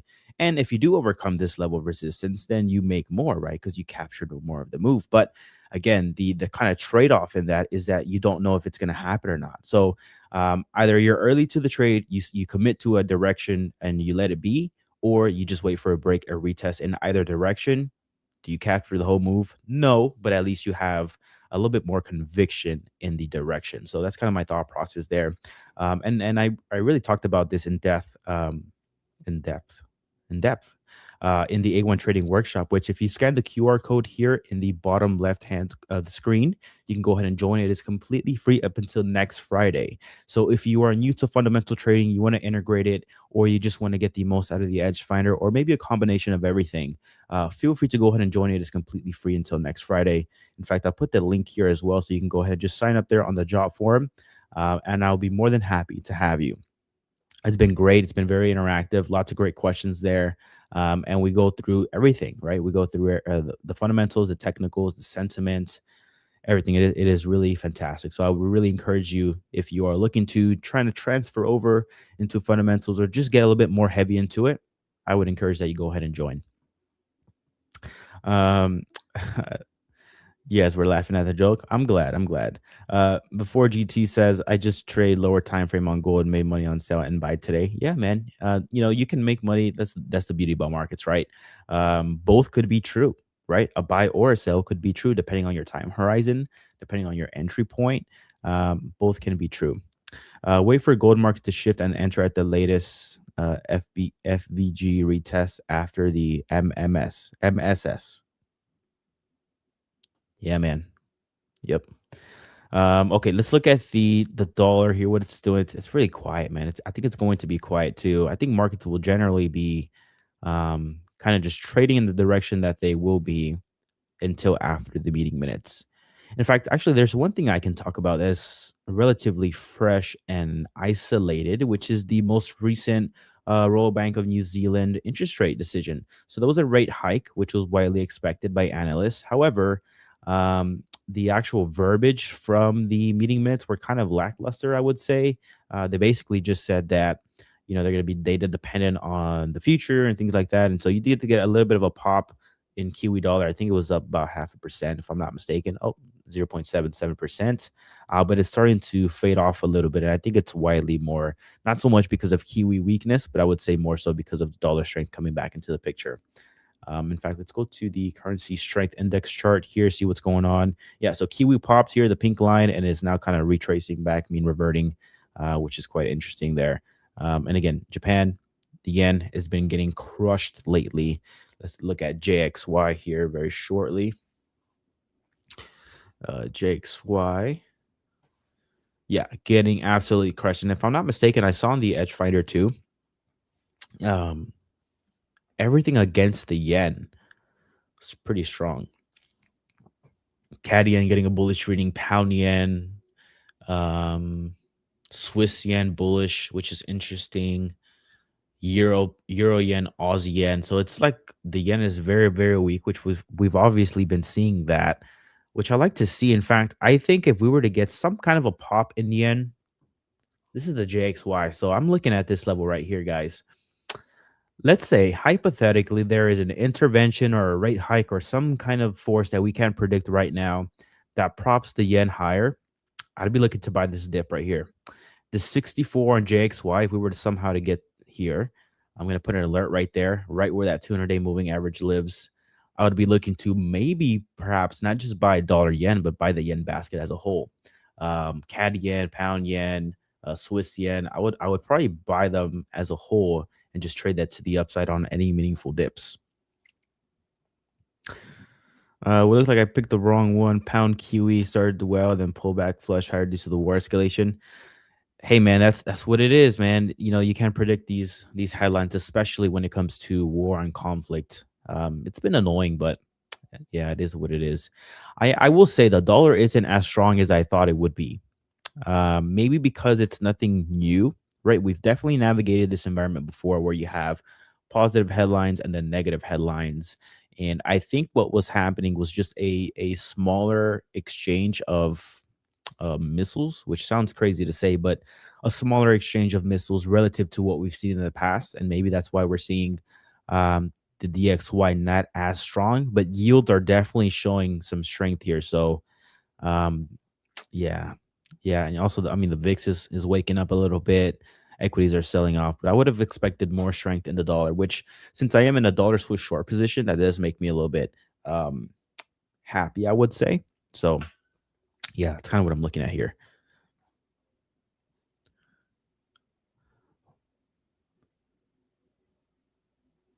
Marco, how you doing, man? Hello, I'm doing pretty well. How are you? Waiting on what's going on. Pound Swiss, Kivu says. Yeah, that's a crazy one. I think I talked about it this morning, but yeah, Pound Swiss is crazy to the upside. Marco, how have you? Well, anything new? I think you traded Kiwi dollar after this recent central bank meeting. I did trade it through Euro NZD, so Euro NZD. I can break down the trade for you quickly here. So, anything unique, Marco, that you caught from the rate statement? I personally didn't see anything crazy. I know they were just did the simple like verbiage of like data dependent, we're looking to react to it if it does show, but nothing as far as like a strong commitment or anything. I saw that they didn't exclude further hikes. So okay. I saw they are thinking about further rate hikes, which of course is considered super hawkish. Mm-hmm. This was the play. So took it yesterday, took a long on Euro NZD. You could have done it through pretty much any single currency pair that has the New Zealand dollar. But the bet was you had a bunch of hikes priced in for the RBNZ, which we can see right here. Let's go to interest rates, projections. And let's go to NZD. So a bunch of hikes priced in for the RBNZ. Hikes are kind of not needed. That's at least what my thinking was. Oil was back to pre-war levels. The Middle East was behind us. Trump was staying quiet up until that point. So I thought that the event was going to be more dovish. Maybe that they won't even hike. So forecast was for a rate hike. I thought, well, maybe they don't even hike. But the main bet was on forward guidance. So essentially what moves the market the most is that forward guidance. And I thought forward guidance was going to be more dovish. That didn't happen. Not only did they hike, they actually had hawkish forward guidance saying future hikes are kind of on the table. Well, that made the New Zealand dollar gain some value, took me out of the position, and now I'm out of it and moving on. It's interesting to know that this almost fully retraced. I'm guessing because if you think about it, the New Zealand economy is doing pretty bad. Like the GDP is all over the place. The unemployment rate is rising, and hiking rates into that sort of an environment is not really considered bullish for the underlying currency. So that could be a reason for the retrace of the move. But again, just took a loss, gonna move on to different things, better things, and that's about it. Yeah, a lot of central banks are definitely like voicing their their gosh, I can't speak. Their attention to inflation. But another big factor that you mentioned just now is their GDP, like growth, right? Their Yep. forward projections on growth, which has really been like hurtful to some. For example, in Europe and the UK, that has really weighed down those two currency pairs. So not only the inflation aspect, but the growth expectations getting slashed. Marco, we're seeing yields higher today. Yes, I mean this whole week essentially, except for one day. Mm-hmm. Up 1%, and yesterday was up 1.8 on the 10-year. Is this because, I'm asking, because the market's pricing in higher rates because of the Fed meeting minutes or what they could say? Or is it more of a reaction to oil in the Middle East? Because oil, I didn't know it until just now, but it's up. It was at one point up 5% on the day. Yep. I would say it has nothing to do with the meeting minutes. It has everything to do with another scare about the Middle East from Trump. So yes, oil is up, but if you look at the data from the Strait of Hormuz, the amount of ships passing through is still pretty similar to what we had in the last week. So ships are still passing through, which means technically there's no need for higher oil prices. This is mostly panic buying, I would say. Now, going into the future, I think it's all about what do you believe. So do you trust Kevin Warsh to be hawkish, as he mentioned that he will be?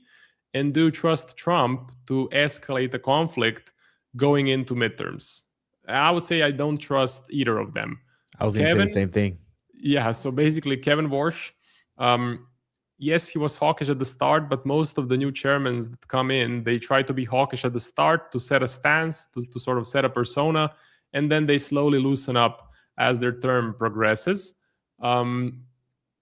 Trump, I don't trust just because he tacoed like 90% of the time already. So I think to escalate going into the midterms, to risk the Strait of Hormuz being closed again, to put the blockade, to risk CPI going above 5% would be suicide. Like it would probably be political suicide. And I just don't see him doing that. I think his presidency and the feeling of power and the money that comes with it, manipulating the markets and such, is a much higher priority to Trump than the Middle East. Even if they do have a nuclear bomb, Trump is a simple, is he a simple guy? I think he is pretty simple. He likes money and power, and the Middle East has very little to do with money and power for him personally. Yeah. I think so too. Like he would be walking back essentially all the progress that he made with the midterms coming up. But another thing too to think about is that he can't be president again. Now there are some like specific crazy scenarios where JD Vance and then he's a vice president, and then JD Vance, somehow something happens to him, and then sure, right? That's more of like your tinfoil hat on. But who knows, right? Who knows? But fun fact, Marco. But Trump has officially surpassed Nancy Pelosi as far as activity in the market by like 100x. So yeah, I saw the last report. Yeah, so I don't know what to say. Like it's a bit sad, you don't know what to say. Yeah, I just don't know what to say. Welcome to the U.S., man. Yeah. But yeah. So we'll see what happens. Besides Kiwi dollar, Marco, anything else that you're looking for?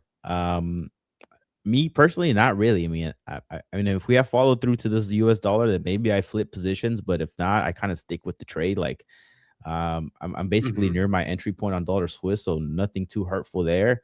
As far as the Edge Finder reading goes, we did get a flip to bearish camp. I think it's still bearish, yeah, -7. So there's really nothing much I could do now, to be honest with you.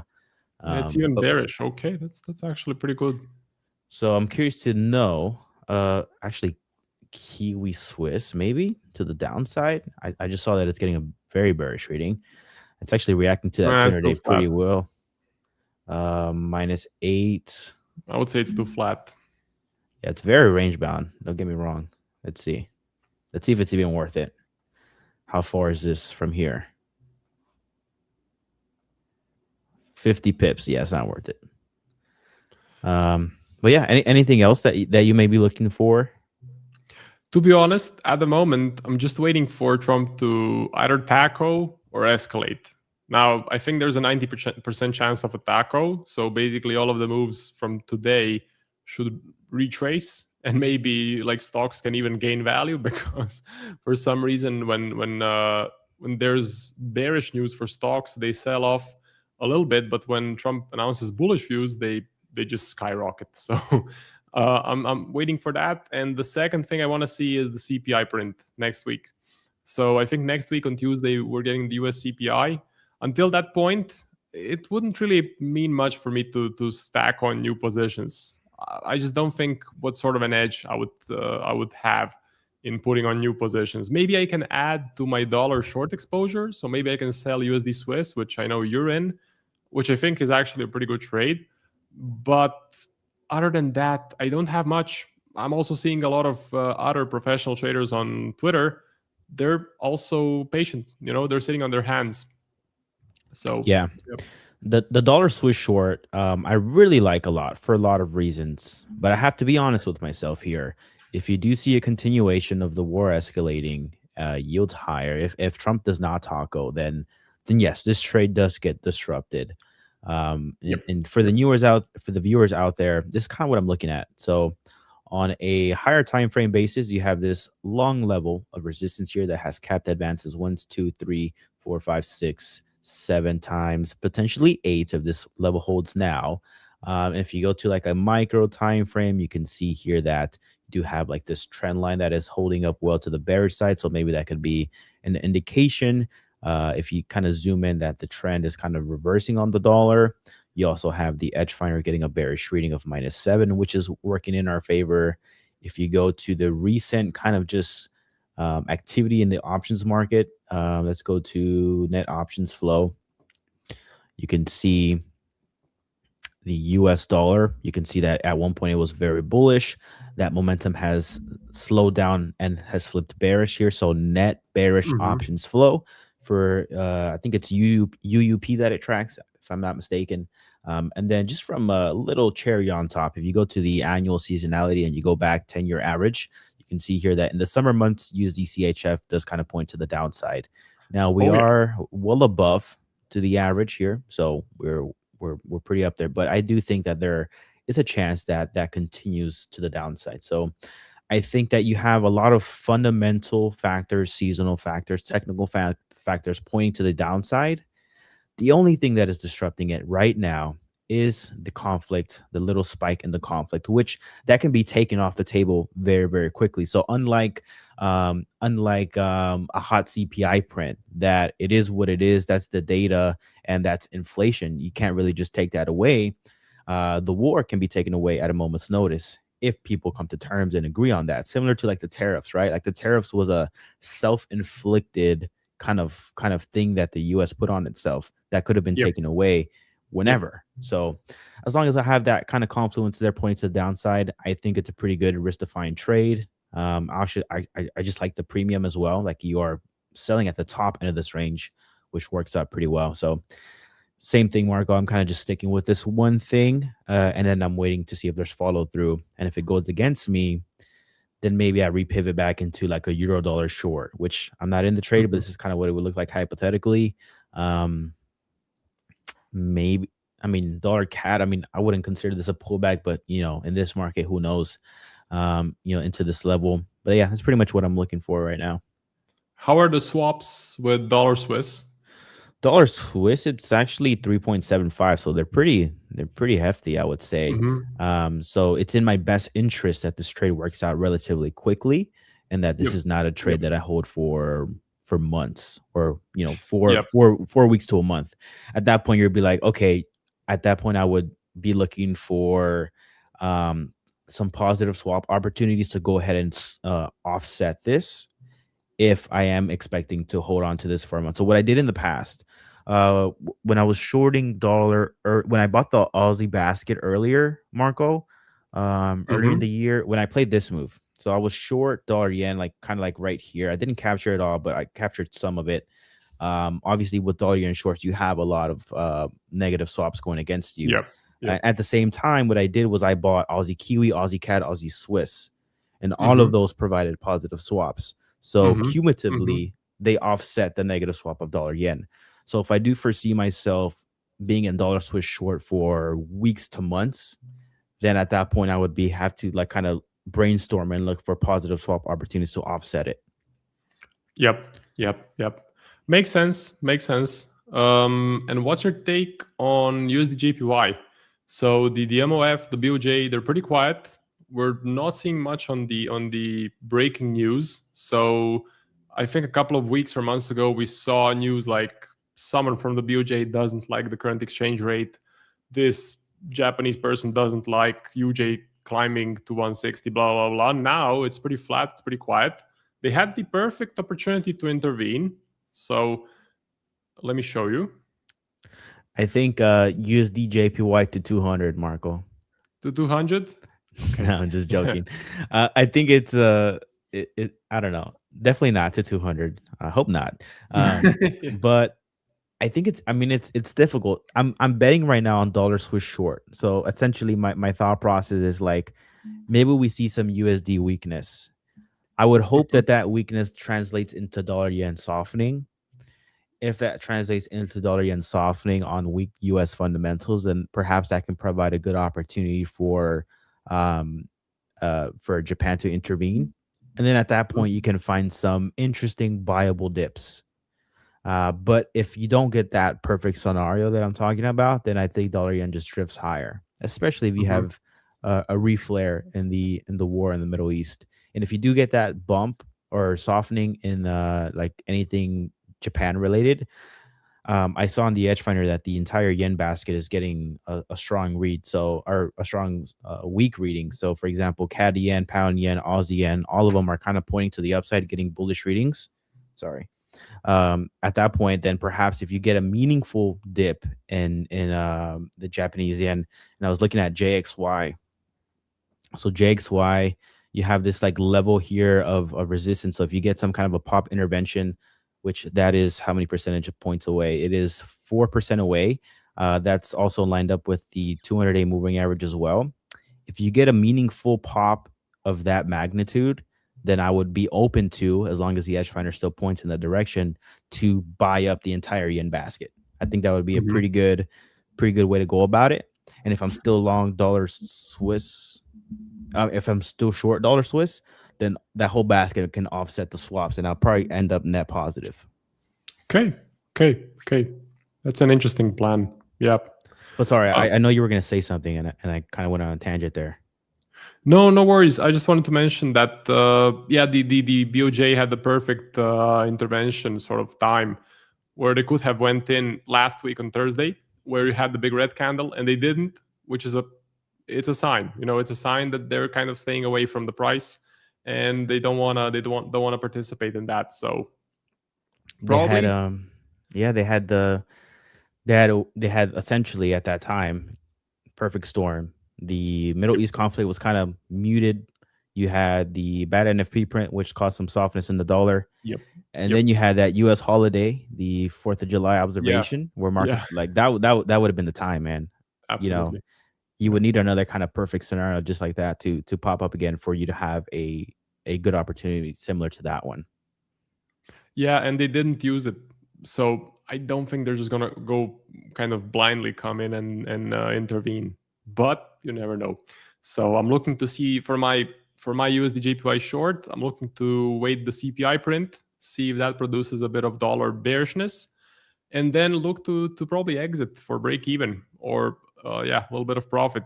I'm gonna have to wait and see, but I have decided to hold on at least until the CPI print next week. And the seasonality for UJ is actually bearish for July.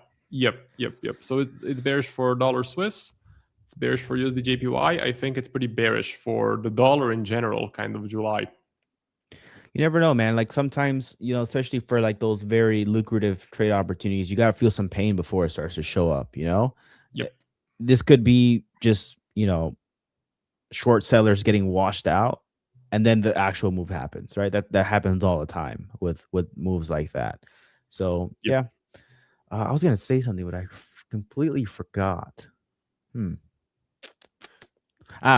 that the Japan has about close to $1 trillion of USD worth of ammunition to intervene, and they only used like less than 20 billion. So they still have ample Okay. reserves. So Yeah, that's yeah. another thing to kind of be mindful of as well. They're loaded.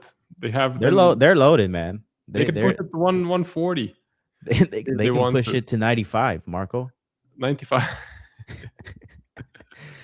Oh man. All right, man. I'm gonna go ahead and pivot out here. Have a good rest of your segment.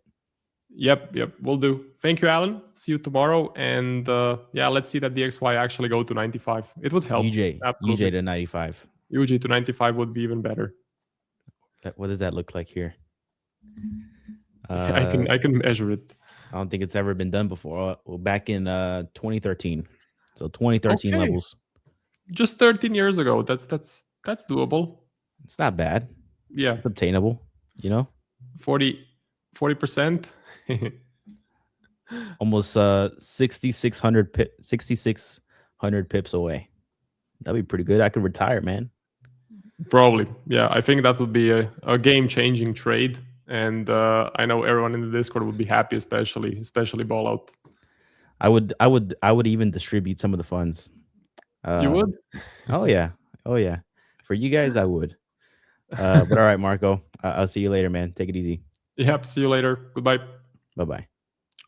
So let me check the comments.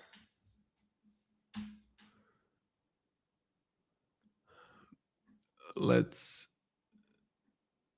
check the comments. Interesting enough, if you look at the yen by itself in the economic tab, you'll see yen is bullish. Yeah, that is an interesting point. If you look at the heat maps, JP, it's actually in the blue. So, but it doesn't matter at the moment. It doesn't seem to matter much for the price.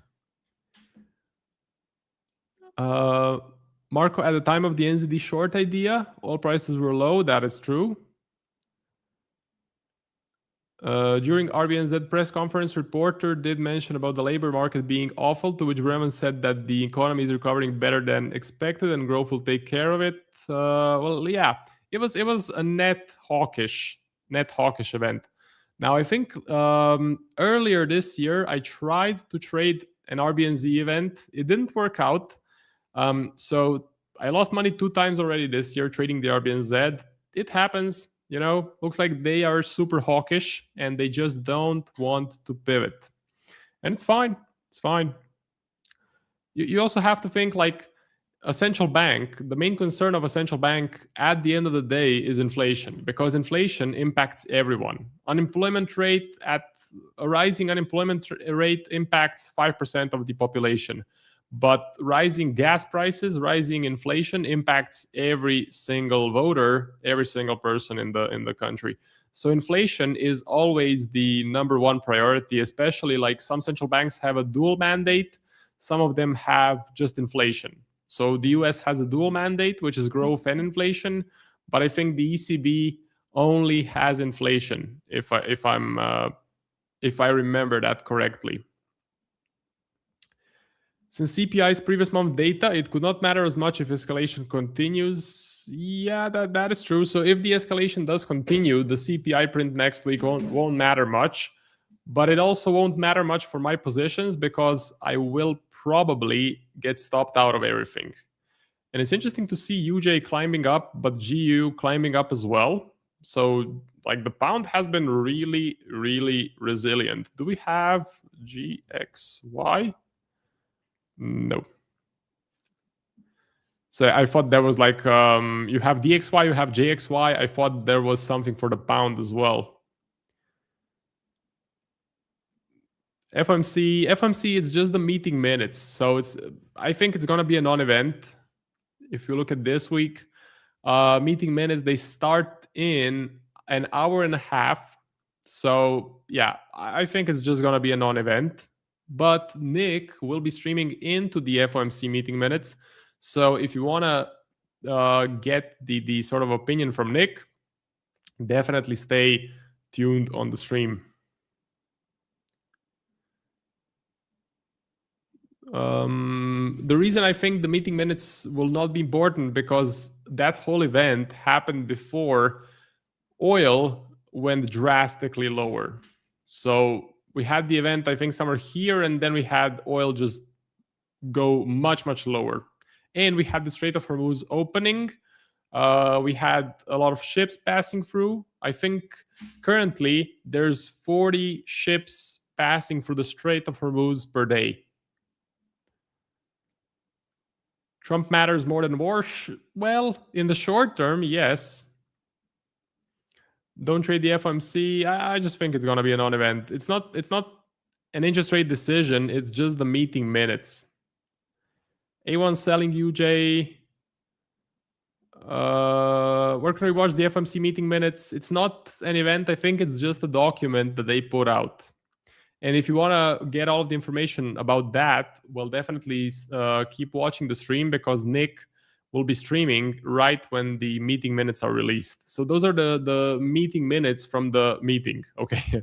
So basically during the meeting, everything is scribbled down on a piece of paper or in a document, and then that is released, a couple of weeks later? Something like that.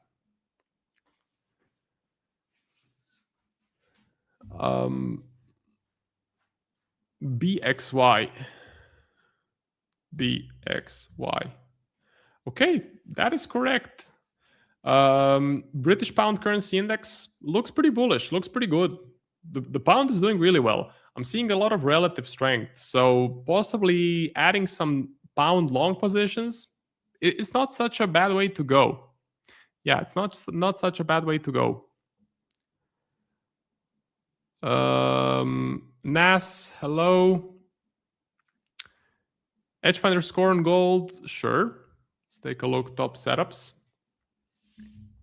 Gold. Neutral with a score of 2. What about silver? Neutral -1. Okay. By the way, I just wanted to mention the sponsor of today's video or today's live stream, which is Ola Prime. So if you're looking to get funded and expand your trading capital, do check out Ola Prime.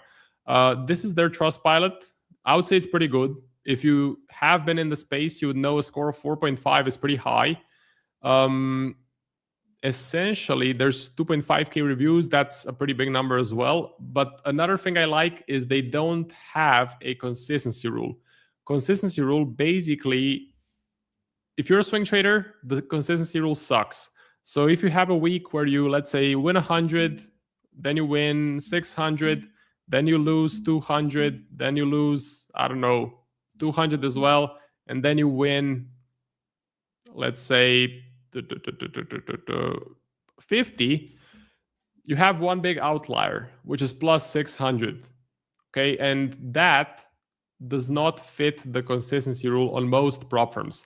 So what works if they have a consistency rule, every single day needs to be similar. So I'm talking about this, like -30, and then let's say 5. So this is kind of every day is similar in size. But Ola Prime, they don't have a consistency rule. So for swing traders, it's a really good option. And on top of all of that, with the code A1 Live, you get 35% off. Okay. So if you're comparing Ola Prime to FTMO, yes, this is a new prop firm, but you get a much, much better price. So I would say really, really good option to think about. All of the information is in the description of the stream.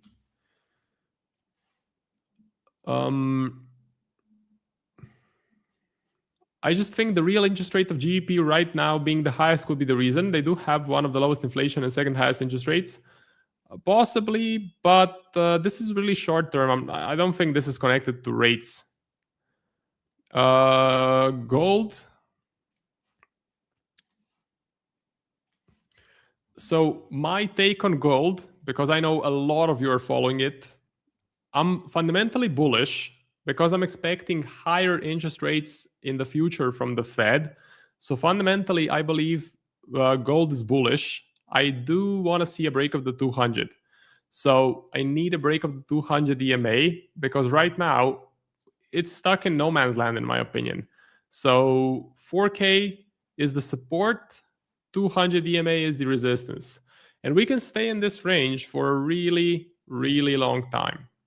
So fundamentally bullish. I do need to see a break of the 200 EMA, and I need to see a bullish print on the edge finder. Okay, right now it's neutral. I need to see a bullish print. Yeah.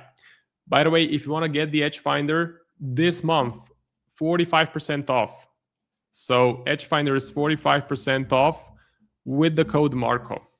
The link is in the description. I think this is, this absolutely is the cheapest price of the whole year. So if you want to get the software, this is the best time to do so. For me, it's an absolute game changer, especially like my back testing on gold and silver and forward testing as well using the edge finder. I've gotten some really, really good results. And also, my advice would be, if you are a gold trader mainly, if you came into the markets in 2025 during the massive bull run, diversify. So look at different things. Join the A1 Discord. Start looking at stocks. Start looking at Forex. Start looking at crypto. Not at the moment, but keep it on the radar. Because gold tends to have periods where it stays flat for months or years. Look at this.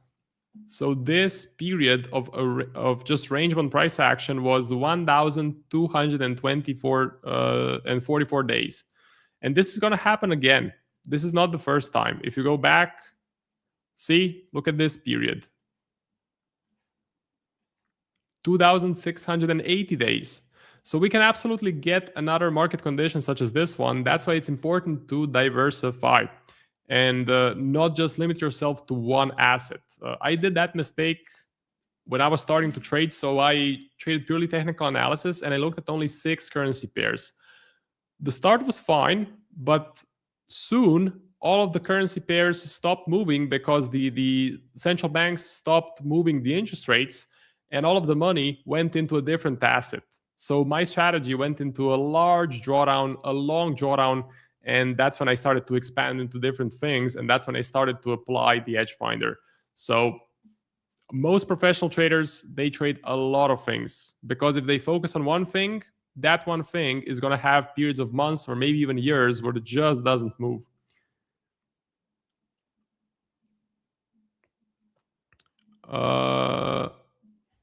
Okay. SMB's chairman Schlegel, we're ready to intervene in the FX market if needed. That is interesting. Okay. So let's take a look at the... Also, let me look at the schedule because I'm not sure who is next. Chris is coming at 1 p.m. Okay.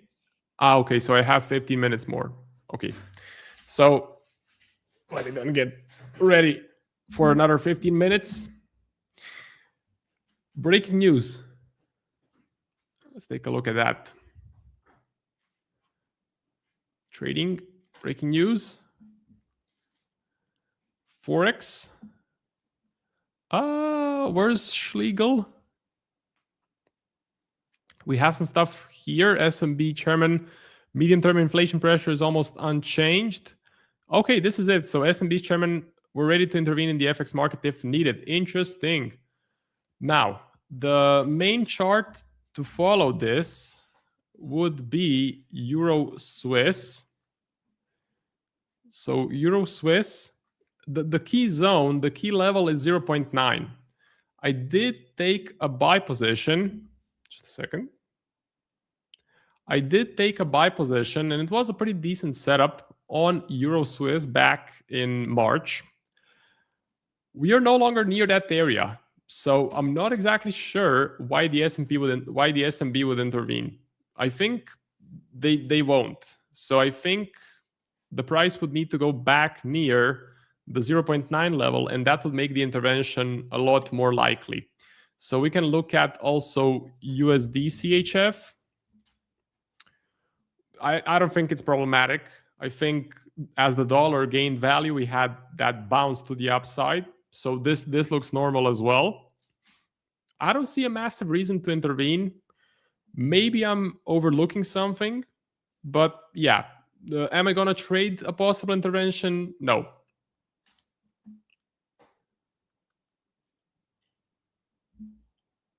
Interesting point from SMB on a day where CHF doesn't appreciate. It's weird. I would say it's weird. Yeah. I'm looking at the levels. I'm looking at Euro Swiss. I'm looking at Dollar Swiss, and I don't see a massive reason to intervene. So pretty strange. I'll keep a note of that. You know, when something strange happens in the markets, it's best to keep a note of what happened. If you look at the stock market today, so it basically sold off a little bit. Now it's starting to retrace. It's starting to look like a triangle, which means we either get a break to the upside or a break down. See, this is the triangle. So do we break up? Do we break down? We are going to see. We are sitting above the 20 MA, which is a bullish sign. We're also heavily above the 200, which is definitely great to see. I think it breaks soon. So I think we will get some volatility. We'll get some movement pretty soon. Now, just as far as the news from Trump. Okay, so the latest one, Trump, I don't think the Iran war will start again. That's exactly what I mean. Okay, so not sure I want to make a deal with the Iranian leaders. Let's finish the job. Well, so this statement, it means escalation, and this means de-escalation. But if you have been following Trump, you would know that there's a lot of back and forth. The main motivation, as far as I can see, is Trump wants to get reelected, or not him, but Republicans. They want to get reelected in the midterms, which automatically gives Trump power, because if a lot of Republicans are in the House, essentially anything that Trump wants to get passed, any new law that he wants to get passed, any new bill, the big beautiful bill, if he wants another big beautiful bill, and if he wants to get it passed, he needs to have allies in the House. I think, is it the Senate? Is it the House? I don't know much about U.S. politics. I should probably learn about it, but at the moment I don't know much. I just know if Trump wants to have another big beautiful bill, he needs to have a lot of Republicans to be reelected in the midterms this year in November. But if he escalates, if he blockades the Strait of Hormuz, if he allows inflation to go back up, so if he allows the CPI, so inflation, if he allows the CPI for the US to go above 4.2% and to keep climbing, the voters will hate that. So it'll definitely reflect on the voters. As I mentioned, the jobs data usually impacts 5% of the population, but inflation, it impacts everyone. So inflation, I would say, is the biggest problem that a government or a central bank has to solve. And this doesn't look great. So I think Trump is gonna, as far as actions go, I think he's gonna stay quiet. I think the strait remains open. I think ships keep passing through. Inflation naturally falls. The Fed turns dovish, and the dollar loses value. So,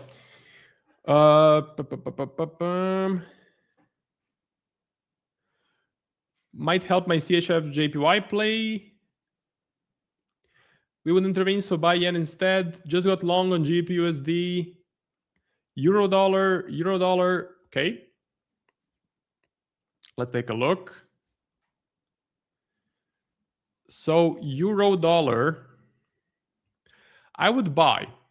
So if I had to do something, I would go in with a buy position. I think the pound looks a lot better. Yeah, the pound is crushing it. Euro dollar staying stagnant and flat. Let me see Euro GBP. What's happening on that? What's happening there? So Euro GBP starting to melt lower. Now this is a potential trade. This is actually a potential trade. If you look at the top setups, we go to Euro GBP. Neutral, but -4, so pretty close to a bearish score. This doesn't look that bad. It's starting to melt lower. There's no massive support in sight. The first big level of support could be here. So if we can pull back a little bit, pull back to the 20 EMA, this might actually be a decent setup. So let me put it on the list. Do I have it here? No. Euro GBP. Oanda. Let's put it on the watch list. So 2 things I'm going to watch for. First, I need to get a better price. So I don't want to just sell at these lows. I usually prefer to sell around the 20 MA, and I would need to see a bearish reading on the edge finder. So those are the 2 things I'm looking to see. What is the seasonality? Seasonality is actually bullish. Okay. It looks interesting. So yeah, if you want to get all of my trades, by the way, if you want to get all of my positions, all of my trade ideas live when I take them, well, definitely do consider joining the A1 Trading Discord. Link is in the description of the stream. And you can use the code Marco to get 25% off. So yeah, definitely join us. There's Nick, Iwind, Alan, Chris Pulver, and me. So there's a bunch of traders. Personally, I would say it's the best Discord in the trading space, because it's a serious Discord. It's not like full of people that just started to trade a week ago. Now, that's not to say that you can't join as a beginner, but you need good mentors. You need good experienced traders to help you. So we cannot be the blind leading the blind. It needs to be someone with experience leading someone that is new. And that's exactly what we have in the A1. Shut up about the gold. Okay, so I know a lot of you want to see gold, and just because of Finesse Soul, I'm gonna talk about the gold. Okay, so I know you want to see it. I can see you're super excited to see gold. So let me show it once again. It's stuck in a box. Okay, it's stuck in a box. I need to see a break of the 200. I need to see a bullish print on the edge finder, and then it would be game on for me to take a buy position. Now, for all of the gold traders, my best advice would be there's other things to trade out there. Gold isn't conducive at the moment. It looks like shit. It looks flat. It looks range bound. It looks stuck in a box. So do think about widening your horizon a bit, because if you're just going to keep trading gold, yes, you may make a bunch of money. So you may make a bunch of money in this phase, but you will lose it all and more in the correction, or even worse, in the range. Okay, you'll lose it all here. Now, what professional traders do is, let me tell you how professional traders played the recent, let's say, year and a half of trading. They were trading gold in 25, absolutely, and they were crushing it. Then they probably went short somewhere near the top, and then they flipped into stocks, into artificial intelligence, into the Nasdaq. See the massive rally from March? This is what they traded. And now stocks are flat. So where are they going next? That's for you to decide. I would say it is into Forex, into the US dollar. I think the US dollar is the next big story, the next big thing to trade. What time is the meeting minutes? In 1 hour. So the meeting minutes are in 1 hour. AUD USD. Okay, let's take a look. AUD USD.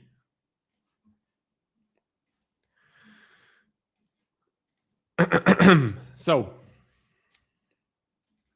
let me run it through the edge finder. Whoop. Neutral with a score of 2. I would say I'm bullish, although it isn't my favorite currency pair. So if I had to pick a direction, it would be to the upside. I would be bullish because I'm bearish on the dollar, like net bearish. But the Aussie doesn't seem so strong lately.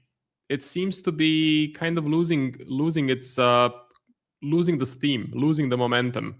It was pretty strong at the beginning of the year, absolutely, but now not so much. We have hit the 200 EMA and bounced. That's a good sign. But yeah, the conclusion is I think there is better things to trade out there. Have you exited USD/JPY? No, I'm still in. So I'm still in this thing. First, I'm waiting for Trump to potentially taco. Second, I'm waiting for the CPI print. So CPI print next week. Or is it next week? I'm betting that the CPI print turns dovish.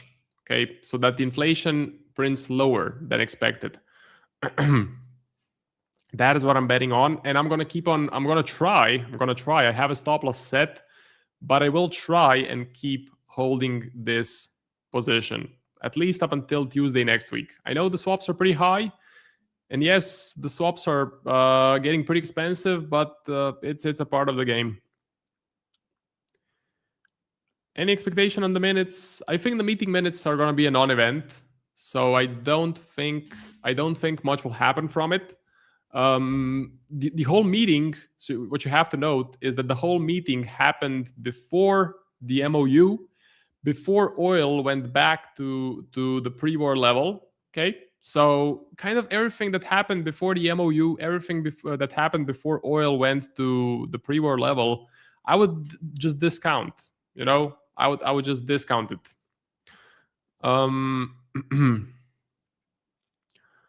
Probability of a rate hike. Well, what I can tell you, if we go to the Fed Watch tool, I would say the current probabilities are definitely over-exaggerated. So I think the current probabilities are way too high.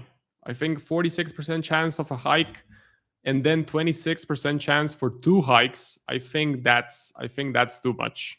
I think we're going to get a repricing.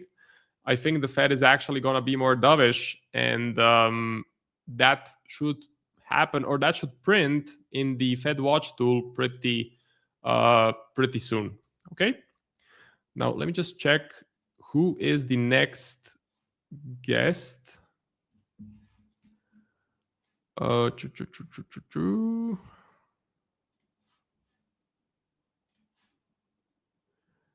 Just a second. I think it's Chris. Yeah. And what's the current? Yeah. Okay, cool. So just to wrap things up, and then I'm going to pass the stream to Chris. Meeting minutes today, I think it's going to be a non-event. I think you need to watch out for the CPI print next week. I think Trump is going to do a taco. 90% of the time he does a taco. He already did it. If you look at the last print, Trump, I don't think the Iran war will start again. I don't think Trump can even sort of afford to start the war and close the strait and bring inflation back above 5%. So I'm still positioned short USD and looking to trade that theme during July. Guess what? One more thing. Dollar seasonality for the dollar is actually bearish for July. So it fits nicely with my analysis. That's it from me. Do not go anywhere because Chris is going to be here in 30 seconds. I wish you good luck for this week, and I will see you tomorrow. Goodbye. Hey everybody, thanks for tuning in to today's A1 trading session. We love engaging with our audience, talking shop, taking requests, and sharing our favorite setups. It's about that time where we're going to review a bunch of indexes, stocks, currencies, gold, silver, Bitcoin, and pretty much anything else and share our insights. If you're wondering what trades I'm in, if you're wondering what trades I'm taking, and you'd like to see exactly how I'm trading everything, you can actually follow my trading signals. If that sounds like something you're interested in, we'll share a link in the chat and you can sign up. You can sign up directly with the link or speak to a support rep if you have any questions. If you're asking, what do I trade? Pretty much everything. Indexes, ETFs, stocks, options, futures, Forex, and crypto. Thoughtful analysis, active trading. Check it out. And now, back to the show. What's happening, everybody? How are we doing today? Happy Wednesday. here's probably my most important chart to share as far as the indexes go. Here is the S&P 500. This is the CFD feed, so trading, 24 hours essentially. This is now 7 days of indecision, and still in 7 days of indecision. Even today, with a gap lower and flush down to retest overnight lows. Here's your futures market. So we had a nice flush down overnight. We came back up to retest. This black line is daily VWAP. You can see some pretty good price action for the day. Flushing down, retest daily VWAP, chops around there, and then retest the lows very close to that, and then back up again. So, kind of a range-bound day. I look at this chart here. This is 7 days of indecision. Like Marco just said, the CPI print next week, earnings season kicking off with the financials next week. Yes, we have FOMC minutes today. I don't think it's going to give us much. I don't think it's going to be much of a catalyst to trade. I'm looking for some type of direction and confirmation, possibly Thursday, Friday. Whether we go higher or lower, I don't know. But here are the key levels. If the market finds support like it did today, 7420 is support. 7420. The resistance is 7540. So 7420, 7540. If price refuses to break out above or below, we have to be patient. And even though, semiconductor stocks are all over the place, and Micron's down, and SanDisk is down, and, Hynix is down, and doesn't matter. If the S&P is absorbing this and just there's more rotation, because we do have rotation, here's market breadth. 67% of S&P stocks are above the 50-day moving average. That is an encouraging sign that we are rotating and taking some profit on high flyers, taking some profit on tech, taking some profit on semiconductors, chips, okay? That pullback is probably going to have good demand. I'll get to a Micron chart in a moment here, but this is the 50-day moving average. This is the 200-day moving average. Again, pretty healthy positioning right now for the S&P. 66+% are above the 50 and 200-day moving average. That's pretty encouraging. The Nasdaq looks a little bit different. We have 63% of stocks in the Nasdaq above the 200-day moving average, but we only have 53% above the 50-day. So a bit more headaches in the Nasdaq as far as, maybe the split of like, are we going to roll over where more stocks are below the 50-day or correcting in the Nasdaq? We'll see. Meanwhile, the Dow is hitting all-time highs. Not today. The Dow took a pretty big dip today with a gap, but we recently hit 532. This has been making fresh all-time highs, unlike the other indexes. Okay, the Russell coming off these recent highs as well. I'm still interested in buying dips in the Russell. We could probably face a little bit more headwinds or some uncertainty or some pullbacks on the Russell with the Fed likely being a little bit more hawkish right now. I do have some concerns with these two charts, the U.S. 10-year yield and the U.S. 30-year yield. Okay, this isn't something that it's like, oh my gosh, this puts us into a bear market. It's not that. But what I'm worried about is this is the bond market smelling BS from the Fed. Because Kevin Warsh comes in and says, we're very hawkish. We want 2.0% inflation, price stability.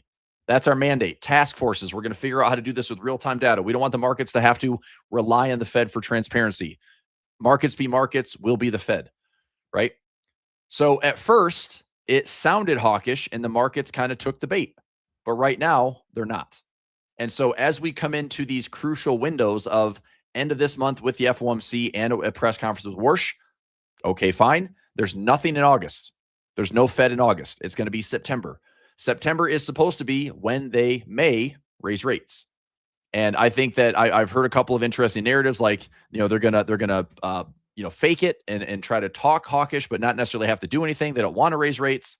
But now that we just had another, flare up in Iran and there's attacks again, it's the memorandum of understanding is now off, or the ceasefire is off for today. Maybe it's back on tomorrow. Who knows?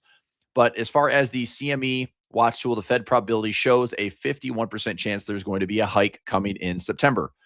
Now, even if there is 1 to 2 hikes, right? Do you remember Bank of America in the last month said there's going to be 3 hikes by the end of the year? Maybe there is, but that is going to put a lot of pressure on equities if that is the case. Okay. At the same time, gold continues to slide lower. Okay. Gold does not look good from a technical standpoint. We are below the 50-day moving average. We are below the 200-day moving average. Now, usually this death cross may be seen as somewhat contrarian, because if we're carving out a little bit of a bottom here, I could see gold rallying back up into let's say 43 to 4,400 or so, find some stiff resistance right here, and then sell back off for more lows. Now, do I think that this is a terrible trade to be long gold? Not if you're long term. Okay. I am still accumulating everything with options and everything with income trades and willing to own shares of GLD way, way, way down here. And so I'm not even close to these trades threatening my positions. Here's an example. Here's GLD. Okay. So we're trading at 373. I'm going to walk you through a couple of my portfolios with what I'm doing on gold right now. Okay. I'll look at Bitcoin. We'll take a look at gold and silver, look at oil, look at dollar, I'll look at some currencies. I'll do everything. I'll do everything. Okay. No worries. All right. Let me take a look at a couple of these positions here. I'm just going to pull one account that I know I'm trading pretty actively. GLD. So I have a 310 by 300 ratio spread, 295 by 275 ratio spread, 280 by 265 ratio spread. These are all in pulver alerts, by the way. 285 by 270 ratio spread. I have out of the money bull call spreads, defined risk for, I'm trying to think here. This one is bull call. I guess I have a huge debit here, but it's a 420 by 485, and then it's a 475 by 525. I can probably separate these four. But nevertheless, it's two debit spreads, and they're out to like 2028. So my point is, if I'm going to take any assignment of GLD, let me do the math on these trades. Because although we have been sliding lower, and although it shows that I'm down, $3,000 in this trade, I'm still pulling in a decent amount of premium every single day. Like like theta, time is helping me. So this trade would be a break even of around this would be 289. That's a break even of 289. This would be a break even of, that'd be 255, roughly 250. Break even at 250 on GLD. This would be 15, so 250, another 245 break even. This would be 15, so 265. That'd be 259 break even. And this one I'm not really worried about because they're tighter risk. So my highest ownership price would be 289. Okay. If we get to 289 on GLD, that is a 43% correction off the all-time highs. Is it possible that we get there? Yeah. Anything's possible, right? We could have a much worse position. We could go down 50%. We can go down 70%. I don't know. But if I own gold down here and I own it at a 40 to 50% discount from all-time highs, I'm willing to make a calculated bet that give this trade time. If we resume any type of uptick, remember, this was a 4 to 5 year bull market that is just now showing signs of correcting. So could it take time? Yeah, it takes lots of time. And it's going to drive traders crazy with all the noise in between. But if we are down 40 to 50%, what is the return on capital if we get back to those highs again? 100%. That's why I'm long. I'm not scalping in here when it's noisy. And right now, like gold has pressure to the downside. If it does pop up, I think gold pops up, gets everyone excited for a second, but then probably falls lower. And that's fine. Let it fall. You know who's still buying gold? Central banks. There's probably a reason. Do you think they have stop losses on their gold? No. They're just going to buy and hold forever and probably buy more and more and more and more the cheaper it gets. So anyway, I think there's a bid there. Okay. Bitcoin. Bitcoin, structurally, technically on the daily chart looks pretty terrible just because we are still below all of the moving averages here. It may be into some type of falling wedge pattern, which would be something like this. If the lows just get slightly lower, something like that.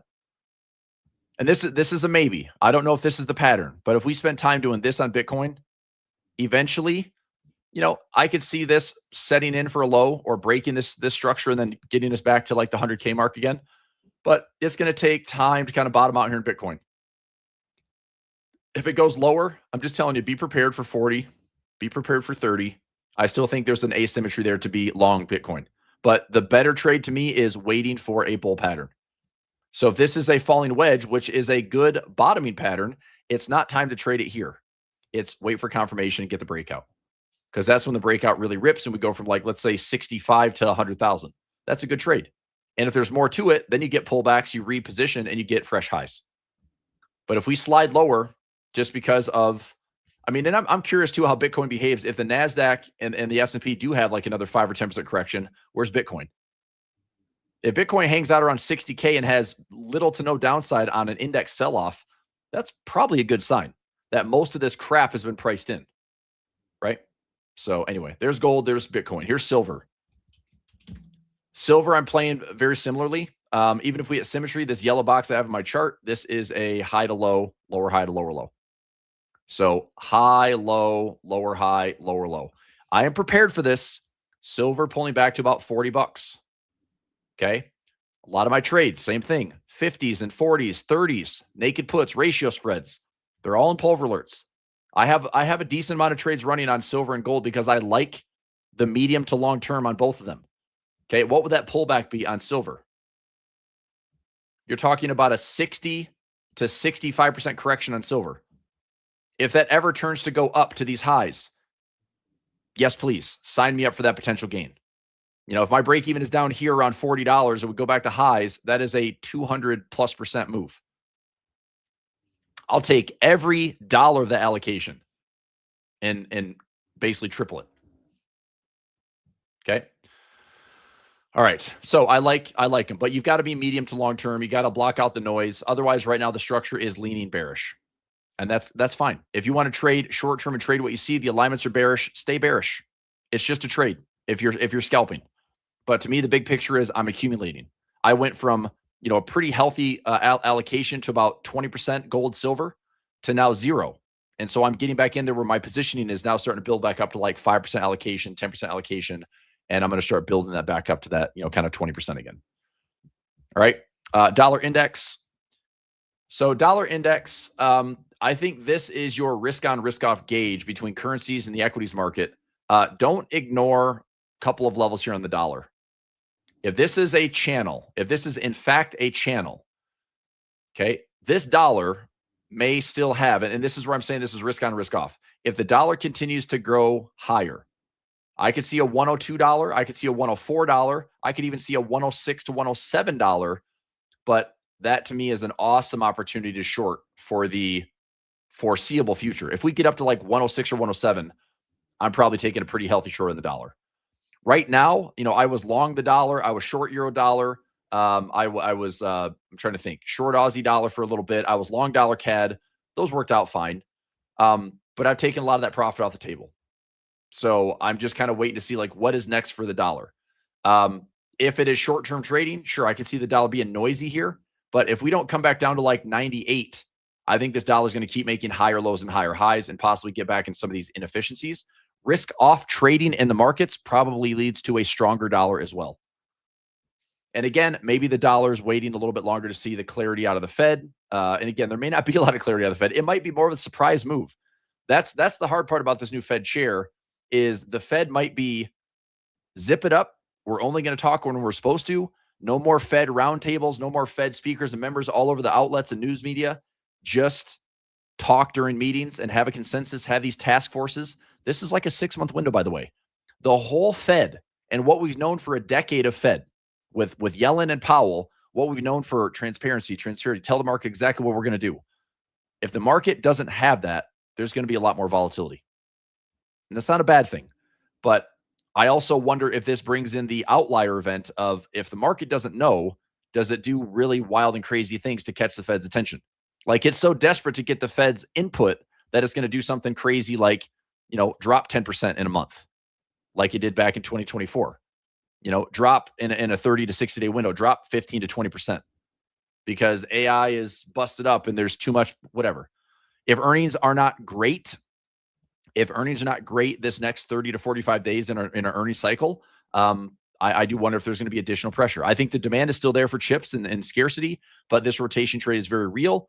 And I mentioned this to Nick that if you look at something like SMH, I think the demand is still very, very high. You know, we're bouncing off the 50-day moving average right here, but I wouldn't be shocked to see SMH, Micron, SanDisk, Western Digital, Applied Materials, whatever it is in that space, do something like this. Just extreme noise, but not really go anywhere, but also go a lot of places where it's like, well, I can make money if I bought low enough and I take profit. Of course you can. But if you're trying to buy and hold indefinitely, it will be like surges and stalls, like rallies and speed crashes. And that's probably the best case scenario, in my opinion. I mean, I don't think the market's going to go straight up again. Okay. I think that noise, if it's angled this way, so be it. You've got some channeling here. If this structure breaks, we come back down to these lows and we kind of bounce around. It gets a little bit messier and wider. But having this low, having this high, having this kind of built-in bid or built-in demand, I think you trade what you see. So for me, I'm probably just trading a lot of options. So I have SMH options down here, MTUM options down here, SOXX options down here. Okay. I'm trading this stuff, but I'm out of the way. I'm trying to be pretty conservative. And that way, if it does come down to retest these March lows, I'm going to own some shares. That's where I'm willing to own this stuff. Is it comes down here, I'll take the stab at, own this thing short term, flip it for maybe 30 to 60 days and see if we can get a reflexive rally of, we come down to 360, we rally up to $400. Cool. Let's make $40 and I'll get out, or put in a trailing stop loss and get very lucky on some type of huge run. But I am not trying to let, this crazy high implied volatility and just tons of uncertainty in price action. I'm not trying to let this beat me up. Okay. All right. What else do we want to look at? We did gold. We did silver. We did Bitcoin. We did dollar. Semiconductors, S&P. Like I said, S&P, one of the most important charts to watch right now is your S&P. It's stuck in a 7-day range. We're trading at 7475. Here's what's going on for me today. I do have a bit of a profit trap up here. We have FOMC minutes in the next 40 minutes. So I want to see if price will get back to this gap, possibly come up into this zone. I think I have a $10 or a $15. Okay. Everyone's asking about the stuff I just did. I'll go back to it. That's fine. But let me go into my chart here for SPX. So I have a couple of trades, 75.25. That's a trade for tomorrow. So I got a couple trades in today. This one likely going to be a full winner. We'll see. Should be a full winner. And then if we get a profit trap up around 7,500, there's a $15 profit trap up there. So this one, I'll protect this one. This is going to be like a $90 winner per contract. This one, if I can get a bonus profit of another like $100 to $200, I will probably take some profit there for a few $100 on the day. I'd be happy with that. But we'll see what the FOMC minutes gives us. Right now, it's just noise. Market opened right here. Market's trading right here as we're coming back to FOMC in 40 minutes. So do we have more direction on the day? The overnight lows were about 74.18, and our overnight our intraday lows today are around 74.20. Yeah, 74.21. Okay, so it's a noisy day. I don't know if FOMC minutes are going to give us a lot of direction, but my efficiency on the day, if we're below this box or above this box, that's still dealers doing their job. I would actually like to see, since it's later in the day, if price is going to come back up here, I'd love to see that $15 profit trap offer me a couple $100 of bonus profit. I probably won't hold it all the way to close, but hopefully there's an opportunity there for about $1,500. I'm looking at a pretty conservative couple $100 on the day. And if we're, coming back down to revisit lows, there's another $1,500 profit trap down here. So I've got it surrounded, as they say, but we'll see what price does. Okay. What up, Nick? What's up, Chris? How are you? I'm good, man. How are you? Happy Wednesday.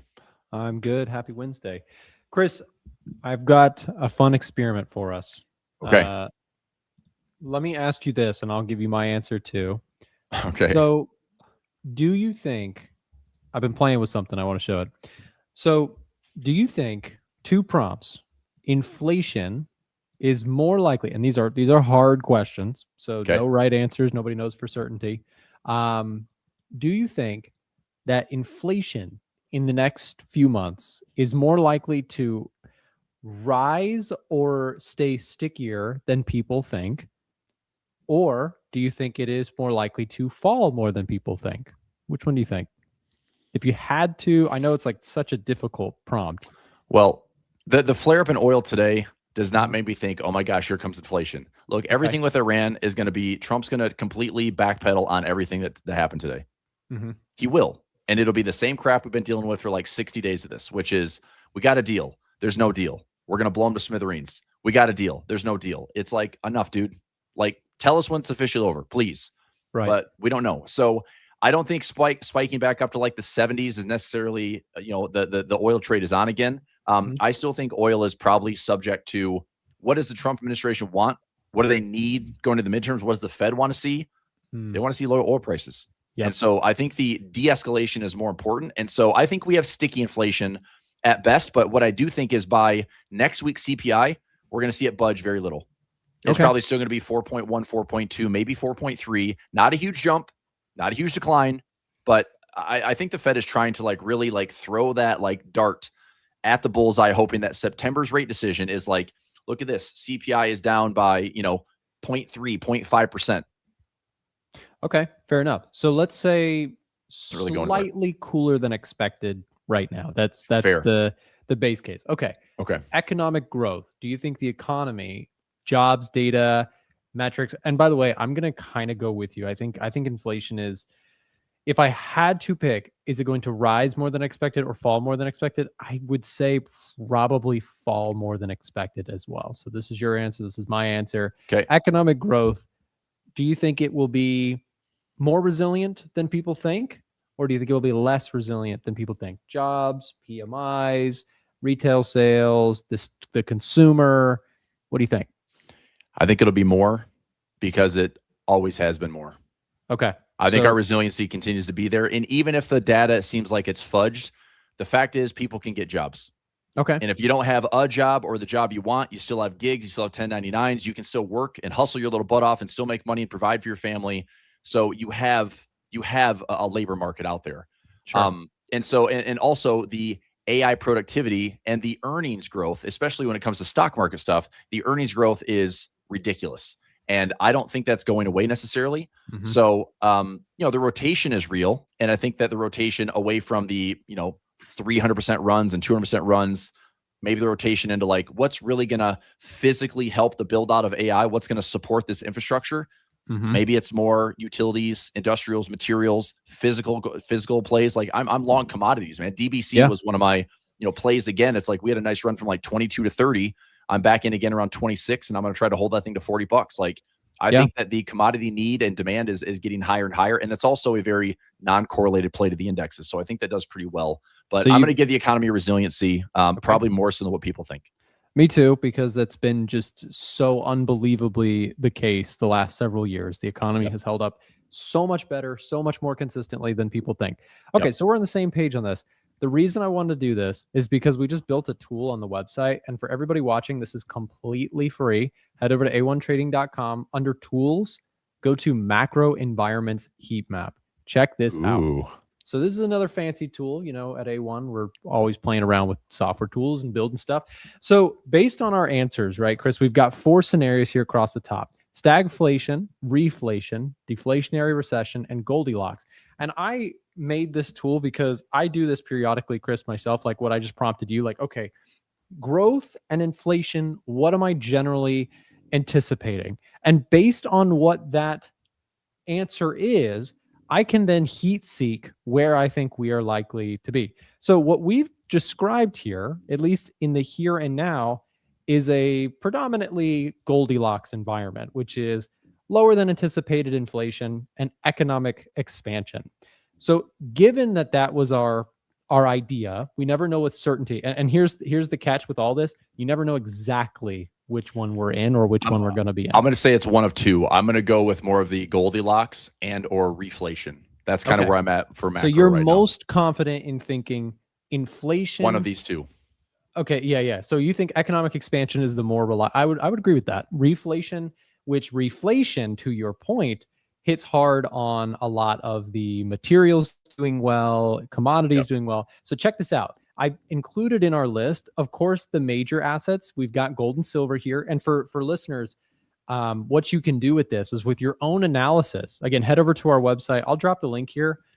Everyone who is here, if you want this in the future, it is completely free. We build all sorts of free stuff on our website. Bookmark this page. Come back to it. Just add it to your favorite browser. Use it every day. Use it whenever you want. But anyways, with our answers, what we can then do is kind of extrapolate where we are kind of aligned. So if we're thinking Goldilocks, that's going to lean into the idea that, okay, stocks can probably do okay. International stocks can also do okay. And maybe crypto has a day in the sun. That is the asset side of things. And then we're kind of neutral on gold and silver for the meantime, which I think we, Chris, you already kind of acknowledged, like, yeah, we're in a downtrend right now. Long term, it might look good. Oil.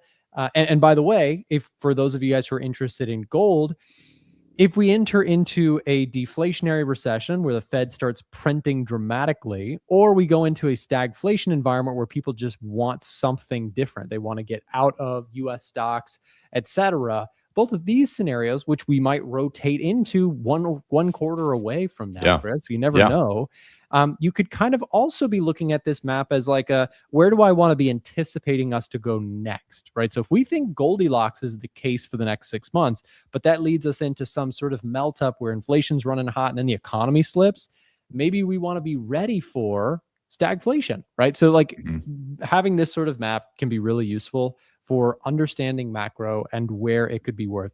Chris, I think what you might like about this, myself included as well, is the sectors down here. So we added all of the major US sectors. So in the circumstance, of course, like if we're looking at energy would do well in most environments like stagflation and reflation.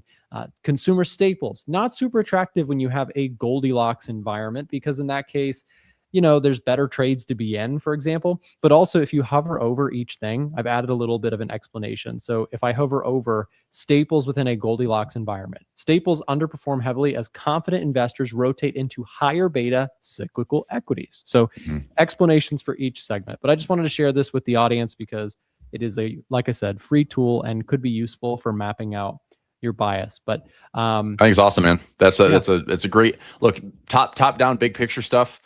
That is the type of overview, and that's the type of information you want to make sure you're not going to get stuck on the wrong side of some giant tsunami of direction, whatever it may be, positive or negative. So Nick, let's say like right now, what is supporting your Goldilocks thesis? I mean, yes, look, the indexes are sideways for the last 7 days, right? Like, yeah. Even though SK Hynix is down and Samsung's down, they the markets crushed Samsung, even though they beat earnings with like $58 billion, doesn't care. But it's still one of the best performing emerging market ETFs with South Korea with EWY. I think the demand is still very much there.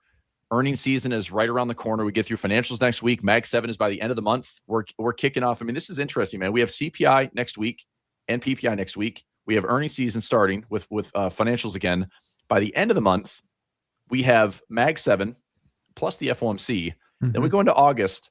I still think that August and September is like August, September, October to me is the biggest question mark of like, where is this tail risk? And whether it's up or down, it's like, where is that window going to propel us? Because look, the Fed could come in and try to run this thing hot and be like, you know what? We are going to cut rates, or we're going to pause, and the market celebrates it and it rips up to all-time highs. We have nothing more than this little 5% pullback that we just saw in June. I have concerns about that medium to long term. Sure. But if there's short-term pain for the longer-term gain, I think this market could use another flush of 10, 15, 20%. And it's not going to be fun. It's going to question. All the perma bears are going to come out of the woodworks and say, oh my God, here it is. I've been waiting for this. Right. But I think it's going to be one of the most ridiculous V-bottoms again in the next like 6 to 12 months. I generally agree. And you know what, Chris? Underperforming this year. Here's my I heard you talking about it. I am on the same wavelength with you, I think, on semiconductors. If you give me that AI freak out and concern, I'm probably buying that dip with controlled risk and with a stop loss. For me personally, you know how I trade, but however you choose to approach it, I think that the AI trade will persist longer than any of us think. That's my personal opinion. I would love to see corrective moves in the market. I would love to see pullbacks. But I also kind of remind myself, like, where do I want to be a buyer? Well, I also want to buy the Mag 7. I want to be long some of these names because there's a little bit of a piece of it, Chris, for me, that there's all this competition coming for AI stuff, right? The chip manufacturers. Who does that benefit? These guys, because they're the buyers. Go ahead, compete like crazy. Make those prices cheaper on memory. Let Apple buy from the Chinese. Let the prices come down, because you know who wins? the Mag 7, the ones Yeah. who are spending all the money on it. So Yep. to me, it's like, let them compete. And I want to buy in a weird way. Like 6 months ago, I did not think of like the Magnificent Seven as beneficiaries of AI. Because again, they're the ones spending all the money on it. And I still think that is a bit concerning, but they're sitting on mountains of cash. And if the competition for chips gets stiff enough, the prices paid for these companies could also meaningfully come down. And that could rejuvenate their return back to heavy free cash flow sooner than what markets currently anticipate. So I am a fan of, if you send the market down, like you just said, if that happens, Mag 7's probably where I load up first. I would also take the stab on semis on a discount, but Mag 7 is probably where I buy a meaningful dip. The other one, to round it out, I've talked about it before, I like small caps, and I like small cap core specifically. So I've got a couple areas that I'd be interested in. And then finally, just to also talk which sectors, I also wouldn't mind picking up some healthcare, some real estate. If rates go crazy and real estate gets hit hard enough, I'd be potentially willing to take a stab there. Consumer services, wouldn't mind buying some dividend stuff. Software, I also want to be long. And GDX, I'm with you too on the idea of if gold keeps moving lower, in short term, I think it can keep going lower. Long term, I like the idea of buying some gold miners, just stick them in the portfolio. I agree. Hey, I want to ask you a question on AI. So hyperscalers, I think that's an interesting take on their ability to kind of monetize what they've invested in, right? Or get the return on it. Mhm. My concern, and it may not be 12 months from now, it may be, the secular bear market type CapEx bubble from now. But right now, we as like small personal consumers of AI pay next to nothing compared to the institutional side of AI. If you're at a large fund, if you're at a large software company, if you're at a Google or Meta or Microsoft, the reason they're talking about going to open source models or going to Chinese chips or going to something cheaper is because they don't want to keep spending more and more money for these products and for these physical goods.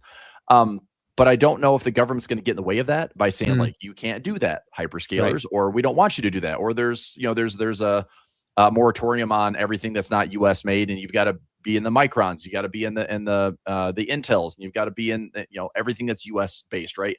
So it could get very gray and very ugly. But I do wonder that at one point when AI gets so many users, and that's kind of why this is like cheap for us. Like there's so many users right now, and it's building a building, and this shows all this crazy demand. But if you with your business, if I with my business, if we were going to pay 10 times more than what we pay right now for a use case for AI, would it be worth it for you? Probably. Okay. For me personally. But I don't think that's for everybody. I think that if all of a true. sudden your costs go 10x, Yes. I don't know if it's worth it for a lot of people. And all of a sudden For that demand not changes. using it for business, which is probably like the vast majority of numerically how many people are using it. Sure. I'm just using it so much for specifically coding because I'm a software engineer, and that's amazing. But that's not everybody, to your point. Right. So, and again, that's more of like the CapEx spending, CapEx bubble type thing. And maybe that's, go out to a cycle that's 2028, 2029. Look, man, I think that there's still some room for this bull market to run. I think we are kind of dancing around the volatility trade right now. We're dancing around the dispersion. The market's going to kind of make sense of things, but dude, there's a lot of stuff that we have to digest. We have a brand new Fed that is trying to give little to no transparency. And I do think that the bond market is going to ultimately stand right. Like the bond market is standing like arms crossed, waiting for, Warsh and the team to try to get dovish on us, please. Yeah. And all of a sudden yields are like back to fresh highs. So and Chris, so with I think that that's the said, test. Yeah. do you think, I know, so I want to talk to you a little bit about gold. I know you already talked about it, but it's right in line with the story of what you're saying about yields, right? So yields globally today, I think are being overlooked right now, just to how important, of course, the rise in oil price suddenly sends yields higher and it sends precious metals lower. You have the Japanese 2-year yield making a sharp rise today, the 10-year yield. I mean, at some point this thing matters. I don't know exactly when, but Japan, that situation is huge. We have European yields, look at this, the EU 10Y and the gilt yield up significantly today. And we see that impacting the precious metals. So, and I don't know where that ends. The situation in the Middle East, maybe we're both wrong. Maybe this time is different. I would agree with you most of the time. It's been a big fake out. You've had, oh, the memorandum of understanding, it's over. And then, right before a big market open, of course, the headline gets walked back. I don't know if it's going to be different, or if it is different. Here's playing devil's advocate. If something does actually re-escalate truly in the Middle East, it could get very ugly, because I think the market is smart enough to pick up that most of the time these threats have been not followed through on. So I think the market has probably figured out that play. It's like every time we get some sort of, oh, here we go again, it gets walked back. So the market's probably smart enough to figure out every time that happens, people just willfully buy the dip without even getting a new headline. Could that potentially be a trap door at some point or another, where there's this escalation, people assume, oh, it's going to get walked back, and it truly doesn't, becomes a more blown out of proportion event again in the Middle East? I don't think that it's very likely. And that's why I think that if it were to happen, it would be very dramatic in markets. I think so too. I want to talk about the yen for a second. Look, man, all this like, hey, we've had 3-4 interventions by the BOJ. It doesn't matter. I mean, unless the yen takes out major structure, I just want to draw everyone's attention to the history of the Japanese yen. This thing has room to go to like 175. So 160 mattered in 2024, and then it didn't matter. Now we're at 162 and change. It just seems like these interventions are less and less impactful. I think all it's doing is cooling off speculation. But, I don't even know if this is the carry trading any longer, Nick. I think it's just we have a BOJ that's not really turning the tide. And so if they're okay with a weaker yen and a stronger Nikkei, they'll probably continue to let that run and fan the flame of the Nikkei. Look, investors have been beyond patient with the Nikkei from a 1989 top to not breaking highs until last year. A 30+ year drawdown on the Nikkei 225. Yeah. So we are like, we're pissed at like a 30-day drawdown, for crying out loud, when the market's not making all-time highs in the U.S. So I couldn't imagine if we have more than like a 30-day to 60-day to 6-month drawdown. I mean, people felt like it was, almost Armageddon in 2022 because they've never seen a real bear market. So I still think a bear market is a long ways away, but I don't think that like speed crashes and 15 to 20% corrections are out of the realm of what we could see this year. And so what I'm doing, like literally right now, I have about 51% cash in my portfolio. Okay. It's not that I don't want to be invested. It's that I think the tail risk is extremely wide.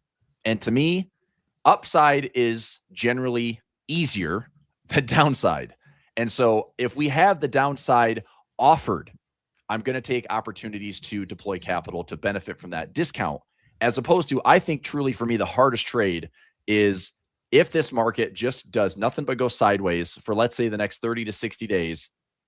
And this will drive me crazy. If this market from this rally goes sideways, and then breaks the structure and just keeps going higher, and we're talking 8,000 plus S&P, and that's all we got was a 5% correction. Now, granted, we had a 10% correction here, but dude, you got to be kidding me. Like, if that's what we're seeing, I'm going to be very frustrated. Now, I probably will still finish the year. I was going to say you've perfectly categorized me in a nutshell with that. Are you kidding me? 5% discounts. That's all we get these days. Yeah. Well, I mean, look, I'll still finish the year about 15%, and I'm okay with that. But like when the index itself is about here, and we go, let's say we hit like 15 to 20% just on the index alone, and it's like, you mean to tell me I grinded this whole year for one buying opportunity that wasn't even 10%? Yeah. That wasn't even a pullback to like recent all-time highs. It was just like this, bogus, gross, like choppy dispersion trade. It's like got the 9.98%, and then it ripped our faces off.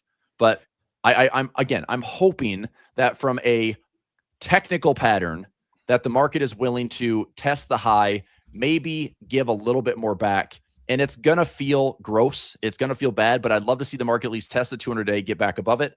Test the 200-day, get back above it. That to me is a little bit better sign to, a better, healthier dip. to see this market have some legs to the upside, as opposed to you got to just buy the highs. Sure. That's my least favorite thing right now, especially when we've only pulled back about 5% here, and it just might be that 5%. But I think there's enough out there that with a new Fed, with raising rates or not raising rates, with continued bull crap in Iran right now, and then we'll see what inflation does. That was your first question: is U.S. economy and inflation. I mean, look, that also matters with midterm elections, which we haven't even touched on. But that's going to be a huge uncertainty going into October, November. I think the markets want to have the midterm elections over and done with. I think gridlock is fine. I think Trump staying in power with majority is fine. But I don't know if you saw this earlier. I'm like, I think that the market is like nailing down, like the midterms look so much worse if this Iran stuff continues, because I don't know what the end game is here. I don't know what we're doing other than just playing like this. It's Trump's snow globe effect that he does with the world. And dude, people have been exhausted since 2020 with higher and stickier inflation. You're throwing a Middle East conflict on top of that. Every day it's on again, off again. We're just over it, dude. And yeah. Right now it's like the U.S. is out of the World Cup, so what do we care? Let's go back to handling inflation. Right. Chris, I threw a poll out there for everybody in the chat. Everybody seems to be wanting to know what's going on with gold. Nothing new there. Don't worry. Us too. We love keeping an eye on the precious metal. If you want to comment a 1 or 2 in the chat to cast your vote on the screen right now, you can see it there. We've got currently a couple votes for bullish, 1 vote for bearish. So cast your vote if you want to let us know what you're thinking on it. I also want to take a look for people who are interested in gold. Let's also consider, Chris, you were talking a little bit earlier about the DXY, the dollar index. So I've kind of backed off a little bit of my bullishness here recently on this one, and I'll explain oversimplified why that is.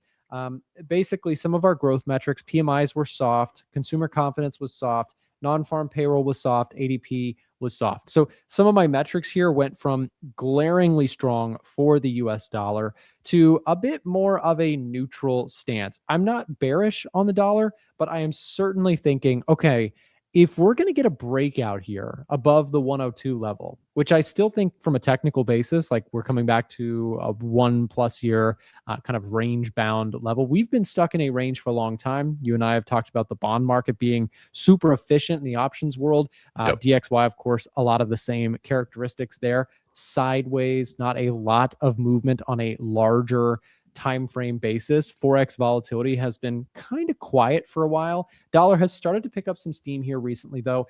And what I wanted to think about here with the audience is, if you're bullish on gold or bearish on gold, I think the level to watch is also the 102 level on the DXY. If we can meaningfully break higher from here, which, let me throw a couple catalysts out there that could potentially get us there. The Iran stuff blows out of proportion. The CPI next week comes in higher than expected. You get some hawkishness from the Fed. Or, for example, the jobs report, the next one around, comes in solid. I know that, yes, a lot of people pointed in my comment section. They said, hey, Nick, you know what? Dollar doesn't make sense. Non-farm payroll weaker than expected. Well, yes, but that's one print. And I think that we also have to consider that the last 3 before that were on paper better than expected, regardless of whether you believe the numbers or not. The point is the market seems to, and the market has been saying, all right, jobs data has been better than what we had feared. That's the way I would categorize it. So this was a worse than feared number, but it was just one. So I think if you're going to draw the conclusion, dollar's going to break higher, you have to answer the question, is the jobs market to stay solid? And, for example, is inflation going to ramp up again, or at least rates going to continue their rise off of a more hawkish Fed, concerns about the Middle East? There are some potion mixes here, a concoction for a possible breakout on the DXY, but I've lost a little bit of my conviction here simply because of some of the metrics on economic growth coming in softer than forecasts and jobs data. So there's a quick hint at the macro. And just to turn that back to gold, again, a stronger dollar puts pressure on gold. But now I'm kind of like, all right, prove it to me. If gold's going to keep going lower, like I've done decently well on the short side this year of gold, but now I'm like, all right, let's be rational here. Gold is something like the stock market, Chris, you just pointed out. The upside is generally easier for some of these assets over the long term. You're down 27% on gold. So while I was comfortable being bearish when all of my stuff was firing off bearish, I have to be a little bit like, okay, if we're going to keep seeing downside in gold, I need a story. I need like a really convincing, strong catalyst for why I think in the short term gold can keep going lower. And I think technicals look good to the downside, but that's kind of just not enough for me to be like, all right, I'm deploying a bunch of short capital. What do you think about that, Chris? Like, again, huge discount like that. That's a hard one for me to be like, do I really want to short gold down 30% if some of my metrics, some of my catalysts are turning back the other way? Let me point one thing out on gold. We are very close to having this. These are EMAs, so this is exponential moving average. We are technically getting the death cross. Okay. Now, usually that's like, oh boy, the death cross. But if you go back historically and see the death cross in gold, it usually is a bullish sign. So let's go back. I mean, it's going to take a minute to find it because it's happening. It's been a while back here, right? Maybe back here. This would be probably the last time the 50 and the 200 tested. That would have been, yeah. So we tested as this sell off, and again, this looks like chump change compared to what we've seen with that 4-year bull market. But last time we tested, the death cross was near the low, and we rallied up back above it. Death cross over here. We see the 50 and 200-day crossing. It's like it stayed there. This was a July to October, so 3-4 months down below, but it was ultimately putting in a decent low in gold, and that was also after a reasonable correction of about 20%. And then it's sideways here for a couple of years. So yes, it's going to test and fake out. You're going to have price above, but the moving averages are very flat. Look, after this 4-year run, bullish. I mean, look, a 20% correction is fine. It's what needed to happen, and obviously it cooled off the retail mania that was gold volume. Gold option volume exceeded SPY the day that we had the top. I remember that. So all of the excitement, all of the euphoria has been let out of gold. But like I said earlier, this is why I hit you up a couple weeks ago, Nick. I'm like, do you have a chart on, gold reserves being bought by central banks? Because that is still a constant bid. And more, little by little, foreign holdings are trying to get out of treasuries and park into gold. And China's maintaining a very long central bank bid. They're playing the long game here. I think that they're not the only central bank doing it. And I mean, the U.S. is doing it too. The U.S. wants gold on its balance sheet. The U.S. is going to have all the gold, and if they can steal gold, they probably will. But between gold and silver, it's like it's hard for me not to look at this in the medium to long term and think that gold is going to be a good purchase. Because the one thing we've talked about is like, I think the guarantee is that central banks will keep printing money. And the one thing that might change this year with this new Fed is that, and I don't know if the markets are quite ready for it, but we are being told that Kevin Warsh is this big hawk and he's all about balance sheet reduction. I listened to an interesting session on this whole idea of what Kevin Warsh is going to do as reducing the balance sheet of the Fed. It's just passing those reserves onto our largest banks because they have been peeling back their reserves since 2008, 2009. And they're way under leveraged when it comes to, the stress test of what the Fed is carrying on since they bloated the balance sheet. So if we pass that on, our banks, our Wells Fargo's, JP Morgan's, Goldman Sachs, they will take on, I think they're down to like maybe 7 or 8% of this, of what used to be historically average, like 18 to 20%. They still have room to ramp up. And I do think that our reduction in balance sheets by the Fed might sound hawkish, but our banks and our banking sector is going to absorb a lot of that. And there's still going to be similar ample liquidity. It's one potato to the next. And it's just the Fed is going to pass it on, but it's still being juggled around. And it's still a hot potato, but it just looks different. But there's still ample liquidity in the system. So it doesn't necessarily drain liquidity. And we see these M2 cycles starting to give back or money flow starting to deteriorate. That usually means bad thing for equities. I think there's still going to be plenty of ample liquidity in the system. It's just going to other parties. Chris, I've got 2 charts to add to that conversation in terms of big money with gold, because when we look at COT data, despite the huge drop in what's been going on with gold price, it's been down significantly in the last whatever number of whatever months. What's interesting here when we take a look at the commitment of traders data is that institutions have mostly stayed very long. Like the long percentage here held by the non-commercial commitment of traders data is showing still around a 86+% exposure staying long, as according to their holdings in the futures market. The reason this is so intriguing to me is like, okay, you've seen this flush of retail sentiment selling out, maybe forced selling, margin kind of taking them by storm. A lot of people were leveraged long at the top, as you pointed out. The options exchange going absolutely nuts with volume in terms of what's going on in gold. Well, quietly in the background, institutions have stayed very long. And again, I want to reiterate, because people have probably seen me talk about being bearish gold. Now I'm kind of more in the neutral in the short term. Long term, though, I'm kind of always a precious metals bull for the alternative appeal there. What I also think is interesting, though, is that just in the short term, if we are going to talk about maybe short-term trend continuation to the downside, which I would welcome as a long-term bull, the lower it goes, the more attractive it is, in my view, from a long-term perspective.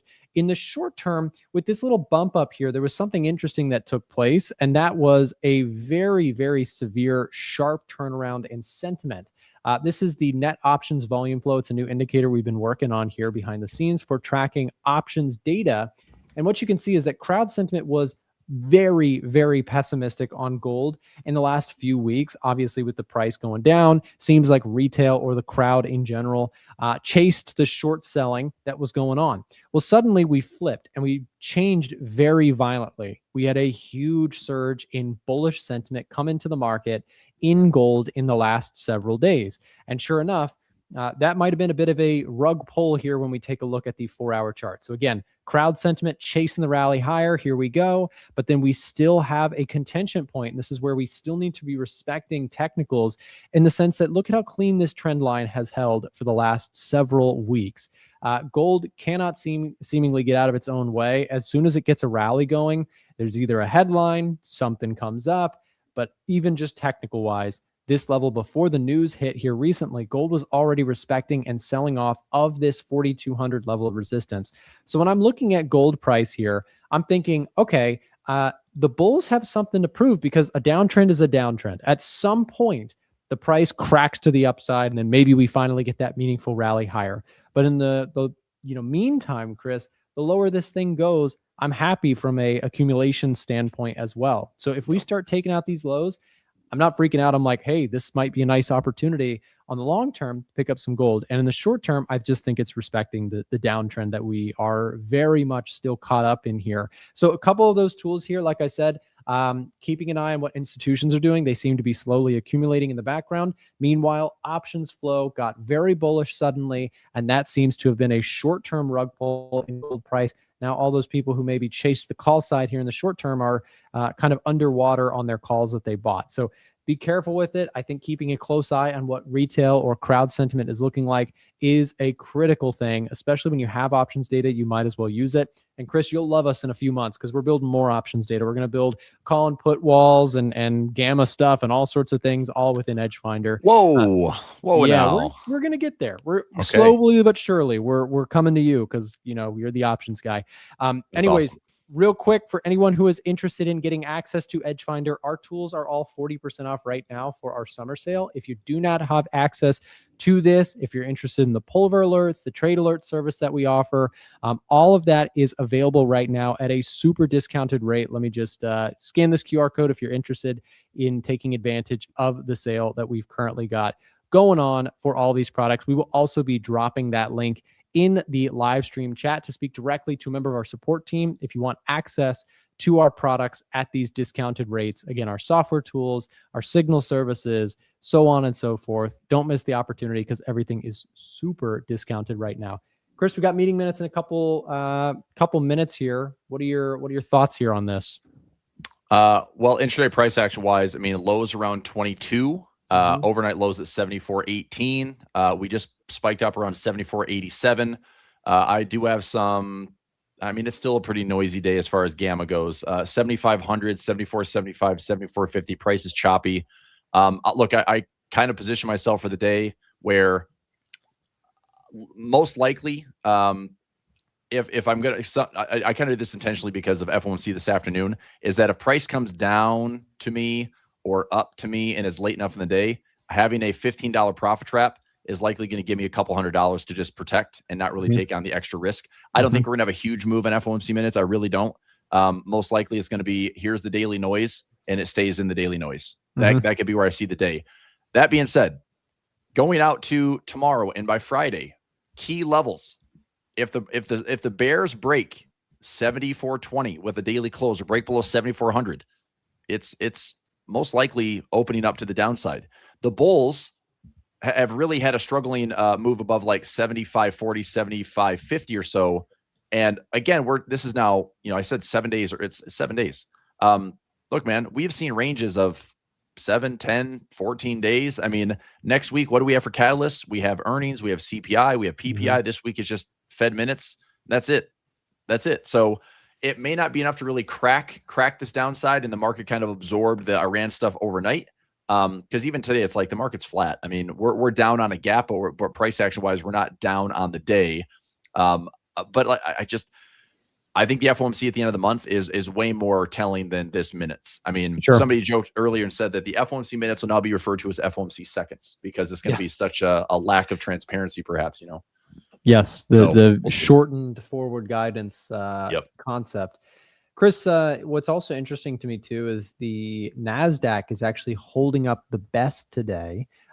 Is that semis catching a bit of a bounce? Like, what's going on here? Where it is. Semis are it totally is. Right off the. I mean, look at SMH. SMH off the 50-day moving average catches a bid, and that's just come back for recent gap fill. Go to Micron, right at the 50-day moving average, catching a bid.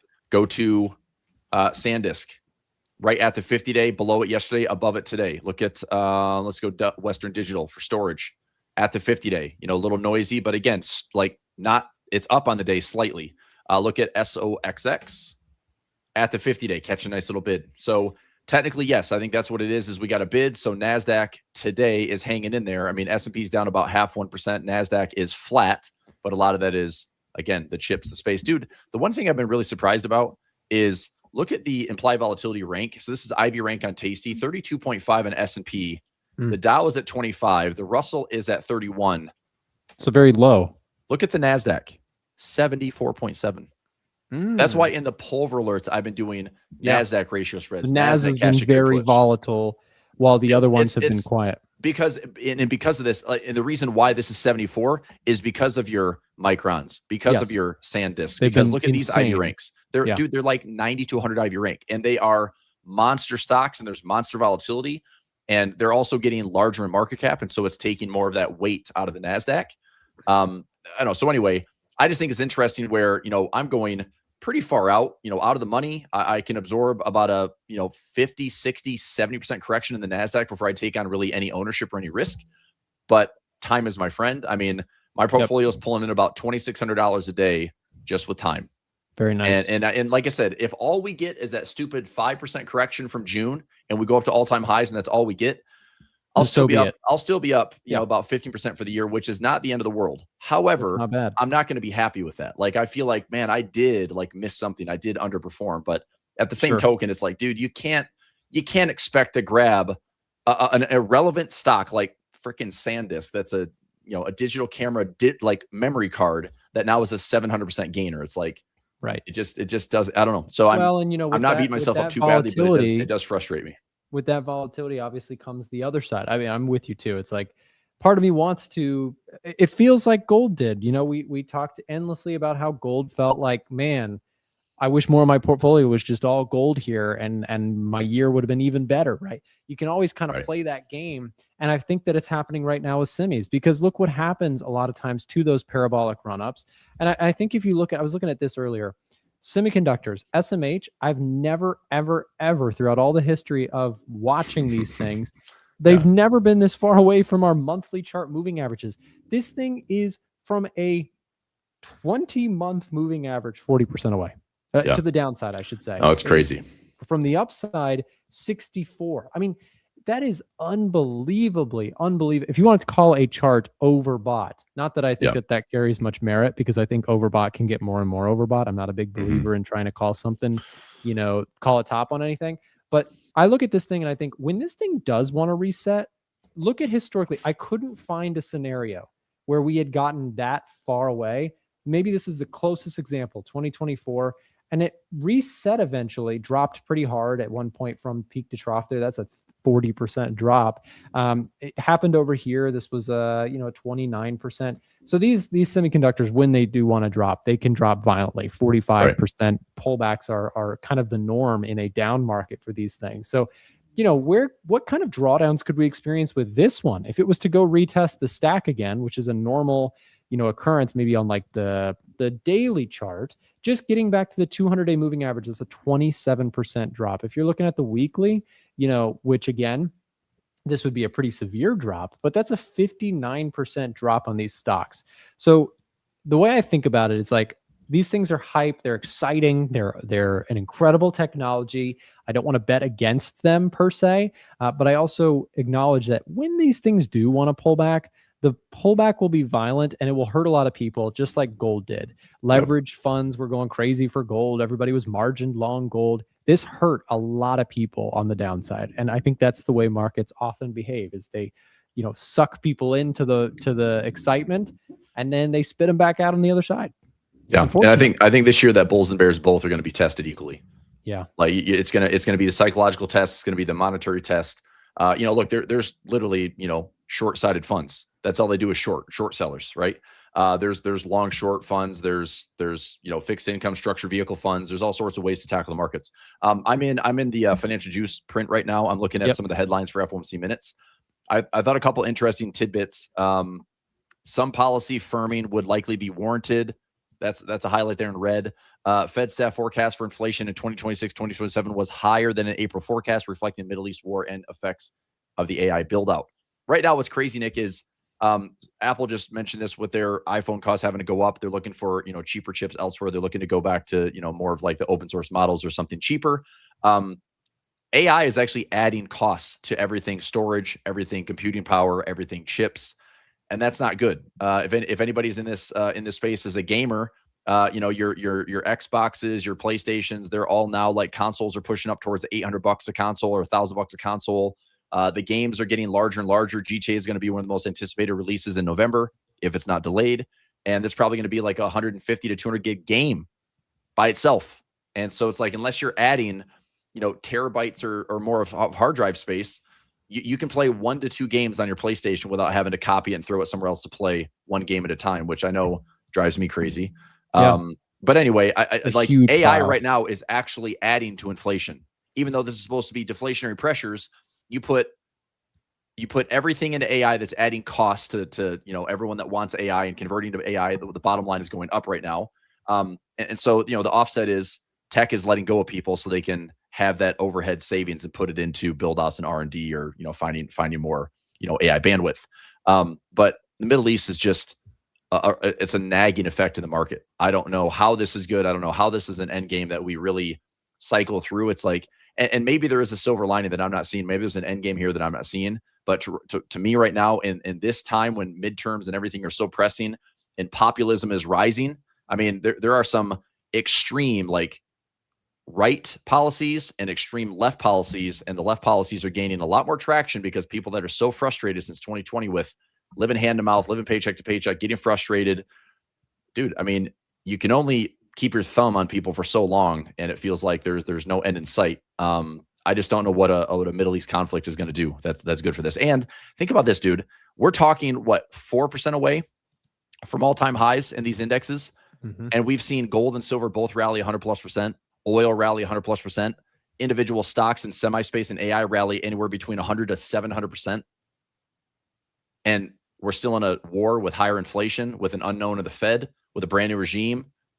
And this is why I'm like, you can't bet against resiliency, because it can just climb this wall for a long time until it stops. And I do wonder if the big move at the end of this CapEx bubble, if that's in fact what it is, if this big move is going to be a black swan trigger, or if it's just going to be the market rolls over and just doesn't want to come back for a while. I don't know. But for right now, I feel like what we are going to have to do for the foreseeable future, let's say the next 30, 60, 90 days, is be patient, be ready to pounce on good opportunities that the market gives us a flare up. I mean, the VIX went from 15 and change to 19 today, but then it faded back down. But any type of flare up in the VIX at 20 plus, I'm probably selling premium. I'm probably playing it conservatively. And I'll just keep like adding to that, time decay total for me, because that's helping. But I'm just going to stay out of the way. I just feel like the one thing I'm not interested in doing without defined risk is playing like high risk stuff. And I'll be pretty conservative through this whole mess and then figure out if there's better price discovery for me to jump in and be more aggressive. But at this point, I can't justify being aggressive right now. I agree. And I think patience is it's the only strategy that I can actually like reliably think about. When I say patience, what I'm talking about is waiting for dips. If you're watching indices, like I do have I know Chris does also, like a predominant long outlook on stocks, but the risk reward when they are making these kinds of moves and you have these sort of high flyers in specifically tech stocks, et cetera, the risk reward is hard to justify chasing. And so, patience, waiting for those dips if they happen. Chris and I, whenever the markets are making those moves, it never feels good, but it does feel good from the sense of we feel like we have more of a clear, like, okay, now I know what to do. Like now I have something to do with this. I can work with a pullback. But what is really difficult for traders who are kind of waiting for those swings, can be really difficult to wait through a market like this where you're chopping sideways. But meanwhile, in the background, you have, semis up 1,000% in the last, 2 years or whatever. So patience is a virtue in markets. I think also same thing with gold, having had the patience to wait for dips after you saw these things going parabolic, served people who waited very well. I mean, I don't know how better to compare things to this. This was like the perfect example of like FOMO was so real with gold when it was doing this. It was like, man, I just wish I had more gold exposure. This thing literally felt like it never went down. Every little red you would see on the screen for gold during this time was immediately bought up, and it was up 1-2+% on the day. Yeah. And it's like during that time, any little pullback felt like, oh, finally we're getting something, until you had a 30+% drawdown. So that's how markets can sometimes really fool people. Is you start looking at a market like the S&P, or you look at gold, or you look at SanDisk or Micron or whatever, and you say these things literally never go down. And then suddenly everything changes, and the patient players at the table step up and play their hand. But where most people go wrong is they over leverage, they don't actually have a strategy, they get caught up in the noise, and then they get punished when markets actually truly change dynamics. And I think patience here will ultimately serve us well, because I think we did okay with the pullbacks. Would have liked it personally to have stayed pulling back, giving us some more opportunities. But hey, you can't control what happens. All you can do is control your risk and take stabs at the market that makes sense in accordance with your risk management and your strategy. And for me, if you get the sell-offs, you get the pullbacks, it looks attractive. I will say the most attractive spot that I do think is coming into the picture again, Chris, is your theory with selling cash secured puts out of the money, stuff on precious metals. I feel like precious metals are already kind of discounted. I say kind of because remember, we're working off a ginormous monster run. So I do think that there is room for this to keep coming down, but I do think it's a more attractive entry here for gold than I would say with stocks. That's my personal opinion right now. I do agree. And look, I'm going to share one kind of scary outlook for maybe this year. Again, call it tail risk, call it whatever. The Japanese yen flinches and breaks the market for a couple of weeks, or whatever. Trump forgets to taco one day, or Kevin Warsh decides that we're going to, hike rates 3 times this year, like Bank of America said, and the market's going to freak out because we truly do have a hawkish Fed, or something I'm not even mentioning. Look, man, I am literally selling trades down here. Mm-hmm. Okay. Now, the reason I'm not doing it all the time is because I'd like to see the VIX. Yeah. Give you a little more juice for it. Give me some expected moves that are wider, and let me go out, 4 to 6 months to take some of these trades and stay out of the way.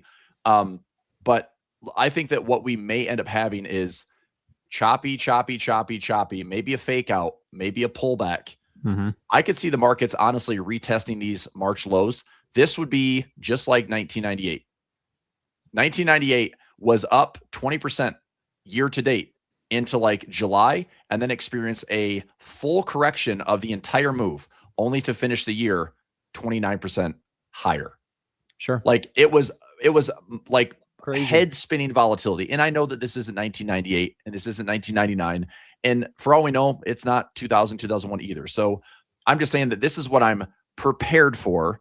And if I'm wrong, at least I'm prepared for the worst case scenario, or maybe one of the worst case scenarios, versus if I'm right, time is money and I'll be okay. Yep. And for Right. listeners, what he's referring to, he says that time is money, just because I know not everybody is an options trader. Chris is a big fan of selling puts, selling options in general, building strategies with options in which when time passes, the value of those options are losing value because you're the seller of those options. You're enjoying that. So while obviously it's nice when the VIX pops and you can get a lot of premium for selling those options, in the meantime, we're kind of just, sitting on our hands waiting for opportunities, because I do some option selling as well. So, Yep. yeah, Chris, I think you're on the right page with that. I know, for me too, it's like, man, you really have to, your patience gets tested waiting for that kind of volatility. But I sure. do think being positioned and open-minded to all that vol in microns and SanDisks and Korean stocks and all that stuff, if that experiences one breakaway move to the downside, I think it drags most global markets to the downside. And then I think we can pick our spots. Like that's honestly what I think could take place in the next few months. I know there's midterms. I know there's, Iran. I think it's mostly all the semiconductor stuff. If you get something that freaks that side of the market out, I think it probably drags everything lower for a little bit. And then maybe we can pick our spots. We can find, industries. I actually would potentially like the idea of buying dips on non-AI stuff, even more. So, we'll see if we get that opportunity. Yep. And the day to day, it might be not very exciting, to be honest. I mean, and look, summer trading doesn't mean like, that sell may go away is BS. Because if you look at the performance from a June to October, it's pretty much as good as November to April. Yep. Over the long run. So, again, I mentioned the Nasdaq volatility. It's as high as it's been since 2002. That's one thing that's really concerning with like how concentrated the Nasdaq has become with those higher market cap chip stocks and storage stocks. So volatility, yes. The concentration in South Korea, I'm not sure exactly when SK Hynix is going into the US, or we're going to have like the ADR version of it. Did you see also, is it BlackRock that's going to do a mini version of the NASDAQ? They're going to call it IQQ. They're trying to make a cheaper version of the NASDAQ. So instead of the QQQ, you can trade the IQQ. Oh, nice. And I'm not sure when this goes live, but it's going to be similar basket stuff, different weightings, but a cheaper version. It's like, I just think this is a BlackRock grab for liquidity. Again, these things have some concerning like echoes out there because, SpaceX IPO, Anthropic and OpenAI, the fact that they're not chirping to go public right now is I think it's a good thing that we're not trying to stuff all these IPOs down the market participants' throats right now, because that's so much of a liquidity grab that it does make me think that we are a little bit toppier if that's the case, that they're all trying to go public right now. If you kick the can down the road by 6 to 12 months, come into like Q1 or Q2 next year, I think the markets can digest SpaceX, which I know is back down to IPO levels, by the way. So it's not like it's performing super well. We're at 146 today. Right. I was prepared for SpaceX. I mean, you have this trade in Pulver alerts. I did a 125 by 120, or I'm sorry, 125 by 100 by 75. That's a little fancy ratio spread and a naked put where SpaceX from IPO price can literally fall 50% lower than IPO price before I take on any risk or assignment. And that trade's going to be worth like $4,000. There you go. So there's ways to trade it. And I'm still in, like, I bought some shares at 150, I dollar cost average, and I've got another one at 105 and another one at 75. I'll buy shares, but I was not chasing that little, 3-day pop for 20% that everyone got really excited about, only to see this do exactly what we've seen mega IPOs do for history, which is they pull back. And we've had, what, a 30+% correction. That's average, dude. 30 to 50% is average for these mega IPOs. Yeah. Yeah. Chris, also just to show what you were talking about, I think the IPO stuff is fascinating. I wouldn't be surprised if you do get the opportunity to scale into that position too. Here's your sell in May, go away, back test the last 10 years. May, June, and July, the last 10 years have actually been outsized winners for buying the S&P 500 during those 3-month periods. So just to your point, again, that concept, that's where you got to be careful in markets. You hear all sorts of like sayings and expressions and mottos, and The problem is, not always are they true. Here's an example of a strong outperformance period where most people would say sell in May and go away. So just something to think about, and why having the right tools is so important in finding edge in markets, essentially, which is why we named it Edge Finder. It's an attempt to help traders build insights and to improve their edge overall. Chris, I think we're out of time here. We've been going for 3 hours, 20 minutes overall. So we've been hanging out for a while, but I want to thank you as always for coming on, sharing your thoughts, opinions, and we'll continue to wait out patiently for the opportunities we're looking for. I know we'll have to hold hands if we have to get more patient, dude. I know. For real. All right, it's all good. Thanks for having me. And dude, I'm loving what you guys are doing with the Edge Finder, keeping the fresh tools and stuff. I love the macro heat map you showed me today. And yeah, I want to see some more of those option stuff you're talking about building. I'm excited. Thank you, man. Yes, we've got it coming. That is inevitable. That stuff is too powerful not to keep building in. So as always, Chris, pleasure having you on. We'll see you next time, man. Sounds good. Bye. See ya. Guys, last thing I'll say here as we close out the show, Chris and I, like I said, we've been doing this for a very long time. Chris longer than myself. Having the right tools, having the right stuff to build out your analysis is critical in this day and age. If you do not have access to Edge Finder and you are interested in getting access to our tools, it is a one-time payment to get access to our tools. You can get access to our macro screeners, our market sentiment screeners, our technical readings. You can track institutional money through our commitment of traders tracking tools, our options tracking tools, and so much more, all in one browser-based platform that you can use from your phone, from your desktop, from your laptop, whatever, and take it anywhere. I never leave it home. I'll never leave home without it because I've always got my two here, my charts and my charts and graphs on Edge Finder. If you don't have access to it, like I said, scan the QR code below my camera here to take advantage of our summer sale discount. It is the biggest discount that we do all year long.